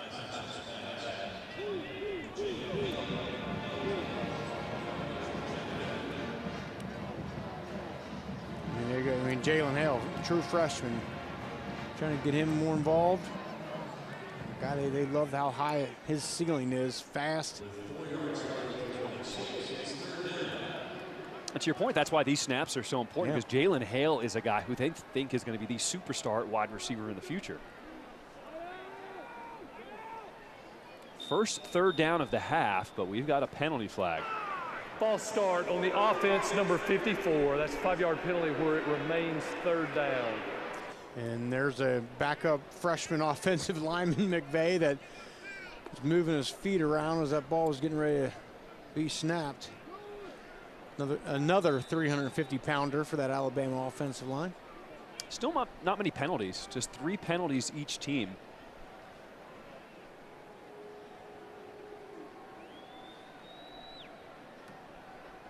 So it backs up the Crimson Tide. It's 3rd and 9.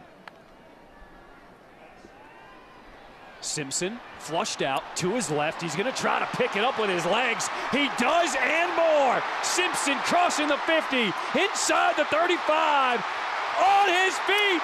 No way! Ty Simpson to the house. A 79-yard touchdown by the backup quarterback, Ty Simpson.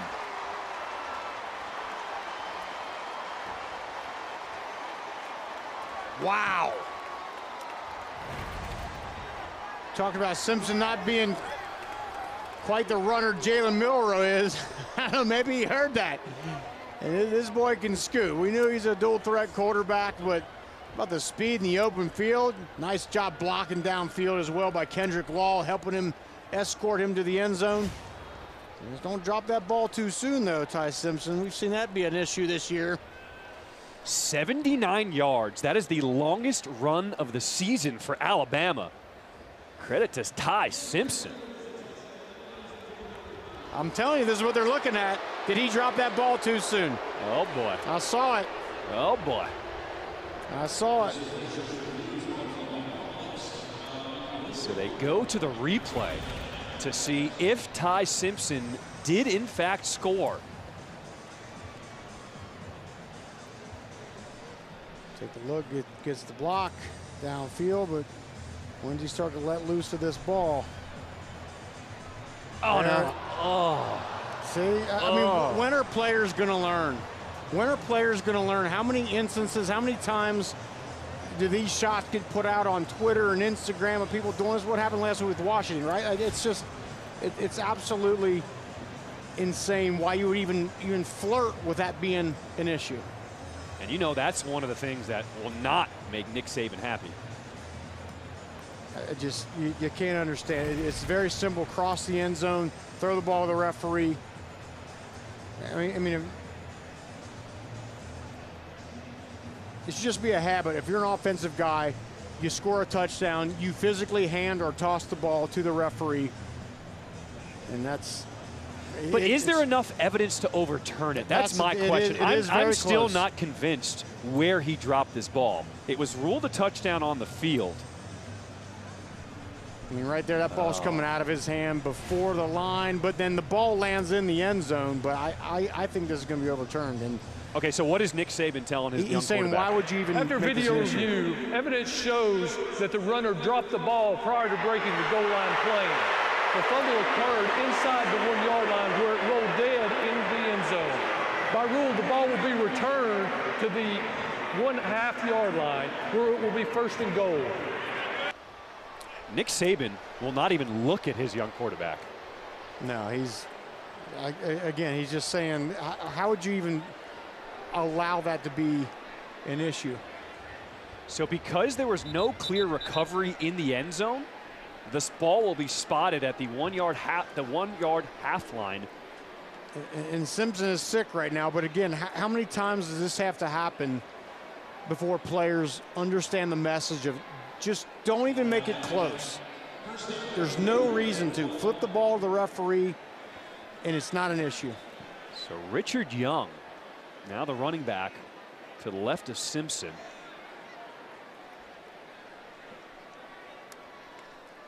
Young gets the carry, and he pushes his way into the end zone for the touchdown.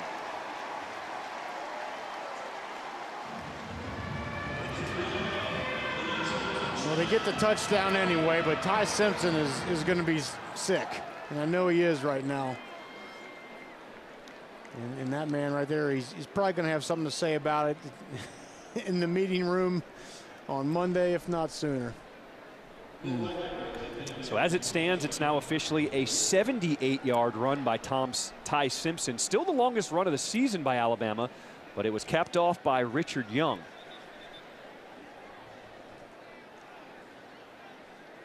And his teammates are consoling him a little bit because they know how much that's got to sting, but it's, you know, it's a lesson that just got to learn without it happening to you. Extra point is good. So that was an important score for some who have a close eye on this game in Vegas. Still over 13 minutes to play here in the fourth. Alabama up big.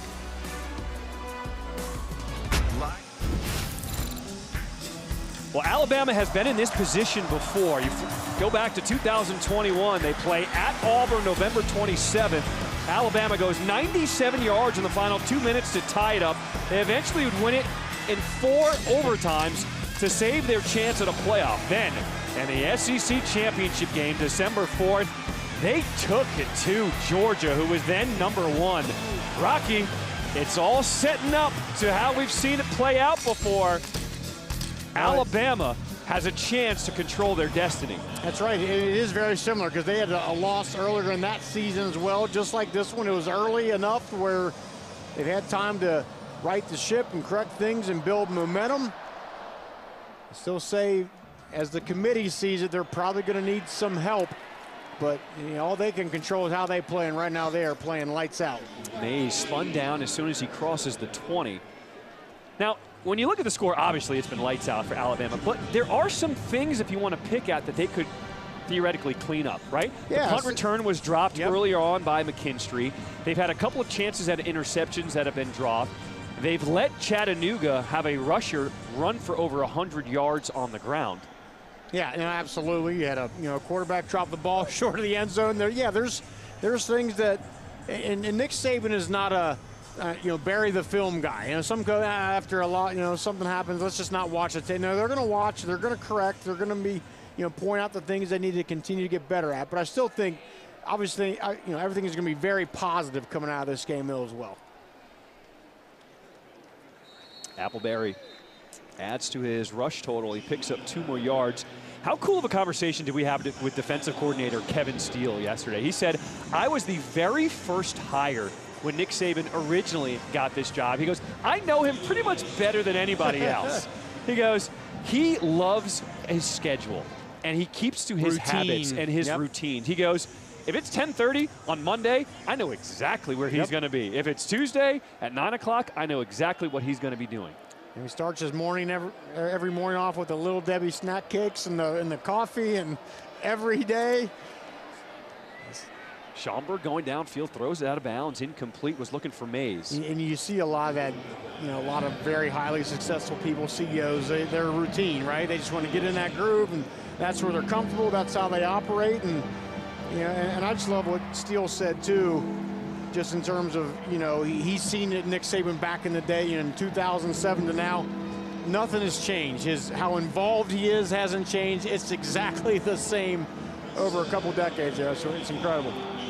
And let's be real, that's what it takes to be at the top year after year after year. 3rd and 8. Davis on the ground. And he gets hammered as soon as he crosses the 25 by Campbell again. Dawn.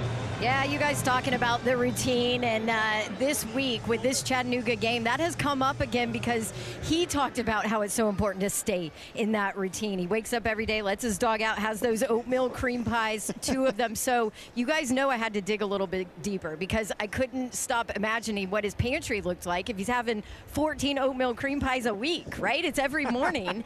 So we dug a little deeper, and he told me, imagine the biggest cookie jar you can.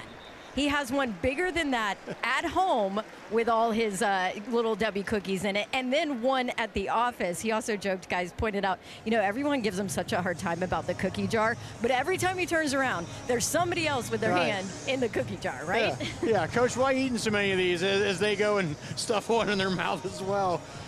No, it's just, just people know what a routine does, but few people have the discipline to do it day in, day out, month in, month out, year in, year out.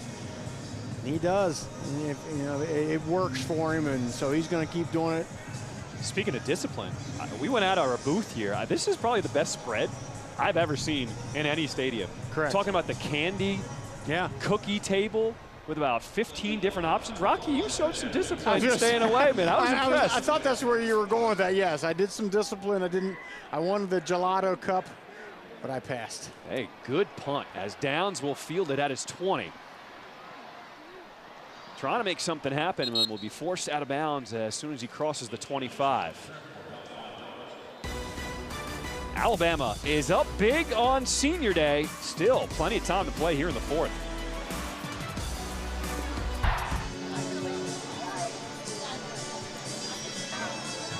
Nothing like game day in Alabama. Stopping into Ramajamas. Alabama with a 59-10 lead over Chattanooga. Some good eating in there, I bet. So Justice Haynes is now the running back for Alabama. Haynes showing some patience, trying to follow his blockers. Picks up 4 there on 1st down. It was interesting when we talked to Tommy Rees about Haynes, just asking about their young running back, what they like, what they expect. He said he is one of the best natural runners that you can expect, and he is going to be a superstar for Alabama. And that's high praise, right? Because they've had a lot of pretty good natural running backs around here. For him to say that about the freshman says a lot. 2nd and 6, they give it back to him. Took 2 Chattanooga players to bring him down as he crossed the 30. It looked like he missed block there by the tight end, didn't seal that guy out and give him that hole where he could do something with it. But, yeah, he's an impressive young man. Good size, compact body, strong.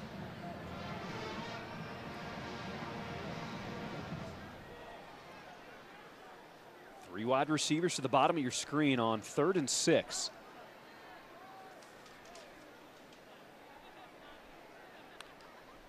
Simpson out of the shotgun. Throwing and completing it to Cole Adams, but he's going to be short of the marker, about 2 yards short. Yeah, just broke that route off about a yard short of the sticks. I would like to see that.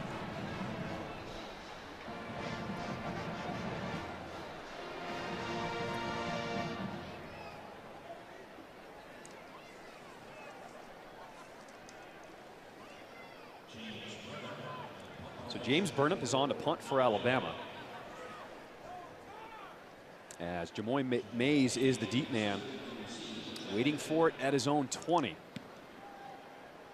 Burnham, a high punt, and fair catch is called for and caught, as Chattanooga will take over. Well, the big adjustment in this game was special teams for Alabama. Kool-Aid McKinstry, this was in the first quarter. Yeah, and he had just a muff punt there. Maybe trying to do a little too much, didn't secure the ball. So what normally happens on a Nick Saban coach team is he's going to ask you why you did that. You're saying, well, okay, coach, I'll get it next time. Well, maybe there is no next time because he put Caleb Downs in. Maybe a Wally Pipp situation here. Caleb Downs takes that opportunity and takes it to the house. Flipping around, moving, spinning, and impressive player making another impressive play. So Chris Houston now in there at running back for Chattanooga gets the carry there. That hole closed quickly. A nice job on defense by Sean Murphy to get in there and bring down the running back. Yeah, and we are seeing a lot of different guys in the game now on both sides of the ball, especially defensively here. But again, this is what's good. Sean Murphy, redshirt freshman. He really had one tackle on the season coming in here. He gets an opportunity. And we talked about the difference in playing a team from the FCS in the beginning of the season versus the end of the season. And this is beneficiary, especially for Alabama, because you get so many quality reps with guys who've gotten a chance to be on the sideline and learn all season long. 2nd and 8. Houston trying to reverse course, but goes back into the heart of the Alabama D. And also just speaks to their recruiting in depth, because they have the players, they can put backups in and still not let a game get out of hand. You know what I mean? Some coaches are reluctant to do that because they're worried after their frontline guy, there's a big drop-off. And I'll tell you guys, the starters that are out here on the bench still engaged on the sideline, talking to the younger guys who are getting reps, cheering them on, you know, talking through what they saw on the field when they came off. You can tell how close this team is. That's a good point, Don. Yeah, the guys are still engaged. They're not sitting on the bench with shoulder pads off and yucking it up out there. They're still watching their teammates and trying to help out wherever they can. 3rd and 7. Handoff again is to Houston. And that defense stays strong. A loss of 1 on 3rd down. Yeah. That's where Houston was trying to get the edge, but then there was no edge. Second unit for Alabama, the defense, they're showing some swagger out there. No, that was good. Really good job. All right, here he is again. Caleb Downs, the punt returner. He's already returned 1 today. And as a defensive player, I mean, a lot of people are whispering the name Minkah Fitzpatrick around here. That type of special player, even as a freshman. And now we're seeing what he can do on special teams. We do have a penalty flag before the snap. False start on the offense, number 27. That's a 5-yard penalty where it remains 4th down. So, and that Minkah Fitzpatrick reference, Kevin Steele, the defensive coordinator, actually threw that one out. And he wasn't saying he's the Minkah Fitzpatrick, you know, all-American guy in the NFL. He's where Minkah Fitzpatrick was when he was a freshman. Right. And he's seeing similar traits. And if he stays on this path, then Caleb Downs can be one of the greats. And that's what Steele said. He said, you know, Caleb Downs on day 1 looked like he was a junior out there, right? Like he'd been playing a while, and he was a true freshman making his first time appearing on the field. So that level of understanding and command of the game. More penalty flags. False start on the offense, number 5. That's a 5-yard penalty where it remains 4th down. So Chattanooga going the wrong way, which means Caleb Downs might have a chance to return this one. I'd kick this ball near the sideline here if I'm Chattanooga.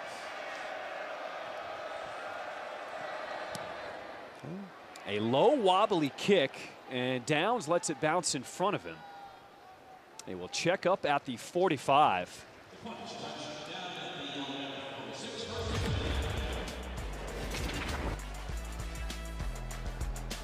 Alabama just lifting Chattanooga to another level. This is what the FBS is like.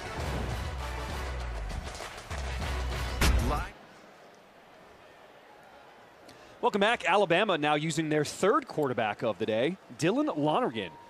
getting ready for his first college snap. True freshman, huh? Hands it off to Young. And this is another guy they're very high on. Tommy Rees said, we don't know if he's going to get in the game, but we would love to see Lonergan, if at all possible. And with this lead, the freshman getting some reps. It makes sense. It's well played, well done by this Alabama coaching staff. Obviously getting up by 49 points helps, but yeah, get everybody you can some reps. Lonergan getting set for his first college throw, and he completes it to Danny Lewis, the tight end. All right, freshman. Yeah, tight window throw. On the money, right as the tight end is coming out of his break. That's how you draw it up. Good timing throw. You want to throw this ball not when the receiver is open, but before he gets open. Bang, right there. It's well covered, but perfectly thrown ball on time wins the day. So into Chattanooga territory on 3rd and 4. There's a keeper. Lonergan puts his head down, and he's got enough for the first down. How about the toughness from the freshman? That's going to feel so good for him, right? True freshman. Have a nice throw, getting your confidence going, and then just get in there and mix it up a little bit. Get a little contact. If you're going to play quarterback at Alabama, you're going to have to run the ball a little bit and put it in your own hands, so it's good to get that feel. So first down from the Chattanooga 43.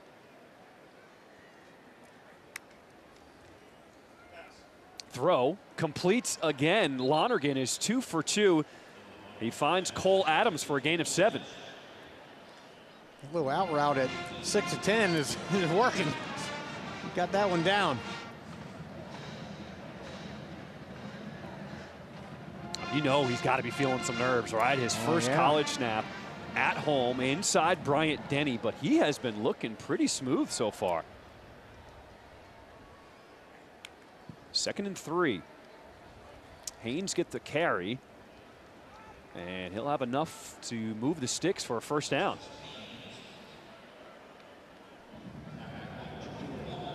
I mean, when you look at the youth on this team, the future is always bright, but we're talking potential superstars who are getting some key snaps right now for Alabama.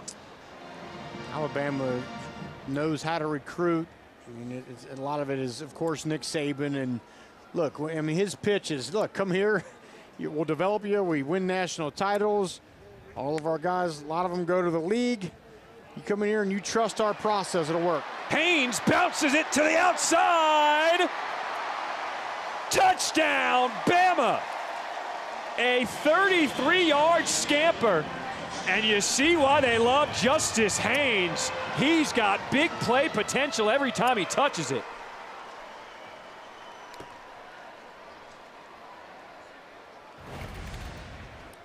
His second touchdown of the game.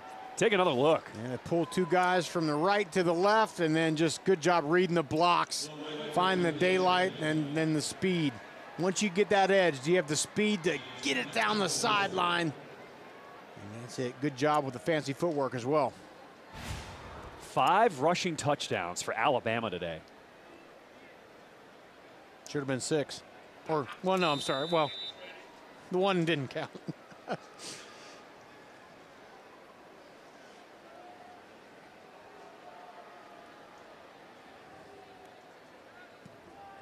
Reichard continues to add to his all-time total. It is now 66-10, Alabama on top.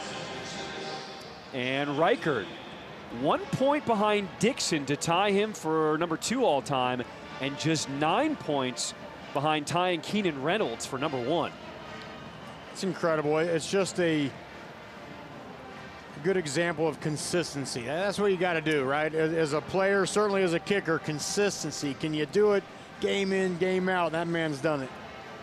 Let's take a look at today's Week 13 SEC Network College Football lineup. 4 Eastern, 3 Central. New Mexico State takes on Auburn.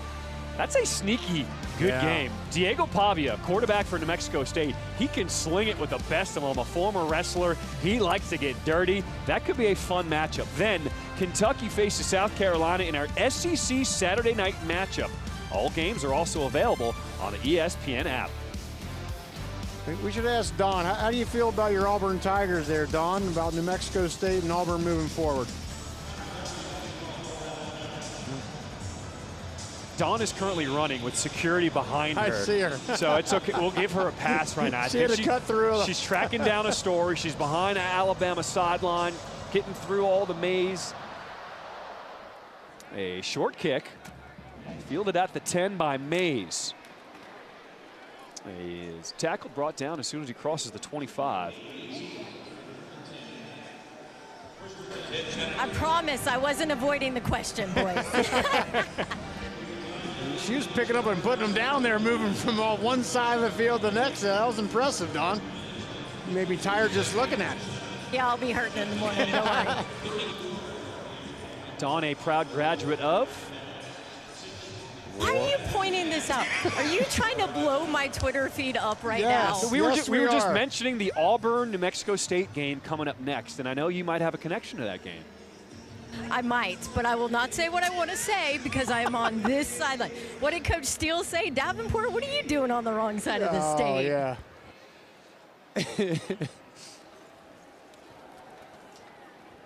yeah. Upended. A gain of 2.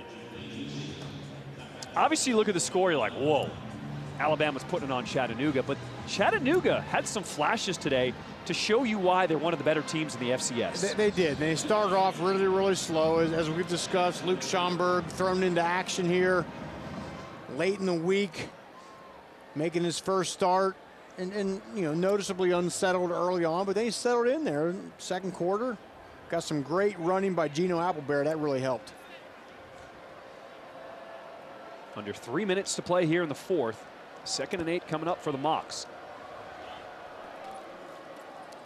Davis again on the carry. And he picks up 2.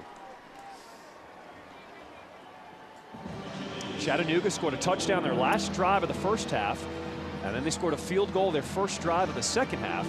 That's all the scoring Chattanooga did today. But for them, it's about getting healthy. They want their starting quarterback, Chase Artopius, to become healthy for their playoff run in the FCS. And knock on wood, it looks like, I mean, so far today, they're going to get out of here healthy and, you know, they're able to work on some things and gain some confidence a little bit here and there and come in and play a game at Bryant-Denny Stadium and that FCS playoffs, which is always fun. That'll get started here soon.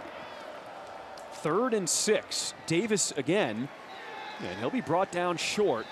Another good stop by Sean Murphy.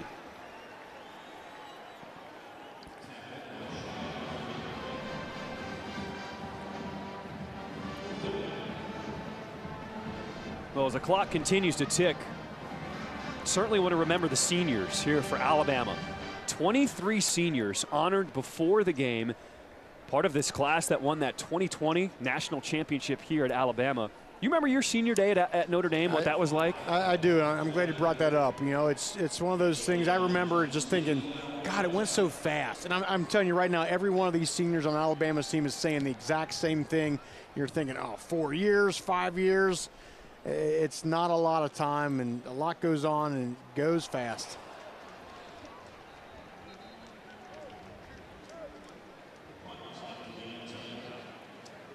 Well, Chattanooga's defensive coordinator, Lorenzo Ward, he knows what it's like to play here at Bryant-Denny Stadium. Played for Alabama at defensive back from 1986 to 1990. Look at that old school pose right there. Young Lorenzo Ward wearing that 18. Yeah, he knows all about playing this stadium. He said, you know, the stadium's been built up a little bit more since the night I played. Is he putting one on Tim Brown there, my guy? All right.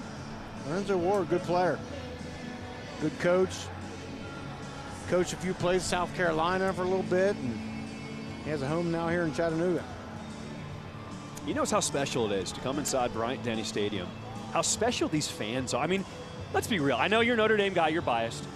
There is not a fan base like Alabama in the entire country. I ain't going to disagree. It's a special thing here at Alabama. Love these fans. It's been fun to call this game and see it in person here today. So victory formation for Alabama as Nick Saban can congratulate his seniors. 23 seniors honored before the game. And look what they've done. 47-5 record. 2 SEC titles, national title. I mean, what an experience these seniors have had in their time here at Alabama. A final knee by Dylan Lonergan, and that'll do it. On senior day, Alabama, they win it big. 66-10 over Chattanooga. And for Nick Saban, obviously he'll find some things that he wants to clean up, but for the most part, Alabama, they came ready to play no matter who the opponent was. I don't think you can be too displeased. There's a lot of top-notch teams able to come in here and just look off kilter a little bit. Not this Alabama team, not how they're playing at this point in the season. All right, we send it down to Dawn, who has Nick Saban. I do, Coach. You said this week, complacency kills momentum. How would you rate your team's response today? I think they responded well. I think we played well in the game. These are the kind of games that, you know, guys cannot have the right mental intensity to go play and build the kind of momentum that you want, but I think we did that today. We did a great job on offense. Had a couple lapses on defense, but, you know, we played well overall. You mentioned offense. This guy standing next to you, Jalen Milroe, just dealing today. What did you like about his performance? Well, he played great. Great start. I think he was like 10 for 10 to start with or something, and made some really big plays, but, you know, we kind of knew what we were going to do and did a great job of executing and take advantage of some of those explosive plays. You also got to see some younger guys in this game, including 2 of your younger quarterbacks. What did those guys show you? Well, we got to play a lot of players today. You know, a lot of guys do a great job. They don't get much reinforcement sometimes in terms of playing time, so it was good to get a lot of guys an opportunity to play today. Coach, congratulations. Good luck next week. Thank you. All right, Jalen, you want to come chat? What a game for you. 197 yards, 3 touchdowns. What keyed those numbers for you today? Biggest thing that we talked about is just being point guard with the football, and then also doing your job. I think that's very key for anybody on offense, but on defense, no matter what, it's all about doing your job. And then you got to apply Coach Reese. Coach Reese dialed up a good game plan. All I did was just try to be a point guard with the ball. You know, we talked about the transition of this offense, of you as a quarterback. What does a game like this, where you can come out and put up those numbers, do for this offense moving forward? We got to see everything the opportunity to grow, and then also get a chemistry together as an offense. We're steadily growing. We're not a finished product, but we're steadily building. You look next week. It's rivalry week, a game against Auburn. What can you pull from this one as you look to Auburn next week? Biggest thing we got to do is focus on the task at hand, be what our feet are, and then we'll get to the game at Auburn. Coach Saban would be proud of that response, Jalen. Guess what? Roll Tide! There you go. Congratulations, guys. Oh, awesome stuff. I mean, what a poised young man. Jalen Milroe was sat down early in the season. The way he's responded and the way you hear from him talking about how he doesn't feel like he has to make plays. He can just be the point guard, the facilitator now in this offense. When you're challenged in life, you can do 2 things. You go down in the dumps and say, I don't have any confidence, no one believes me, or you can respond. Jalen Milroe has responded, playing with a ton of confidence. This offense is now designed to help him do what he does best. He's spreading the ball around. I think he's advanced in his passing capabilities big time here. And if you want to make a big run in today's college football, your trigger man has got to be playing well. He's playing lights out right now. For Alabama, the 3rd game this season where they've rushed for 5 or more touchdowns in a game. They're actually the only team in the SEC with more than one of those games, showing you they have multiple ways to get it done. And what a treat. My first trip here to Bryant-Denny Stadium, and it did not disappoint. Alabama fans, thank you for showing up. This has been a fun week here in Tuscaloosa. Yeah, this has been great to see this program up close here. I'm a believer in everything Alabama does and how their approach, how they do things, and just how well this football team is playing right now is impressive. On senior day, where they honored 23 seniors, they got the younger guys a chance to get in on the action. Alabama wins it big. Our final, 66-10 over Chattanooga. For my partner, Rocky Boyman, Dawn Davenport on the field, our outstanding crew here in Tuscaloosa, I'm John Trippin saying so long. Congratulations to the seniors getting a win on their final time here at Bryant-Denny Stadium.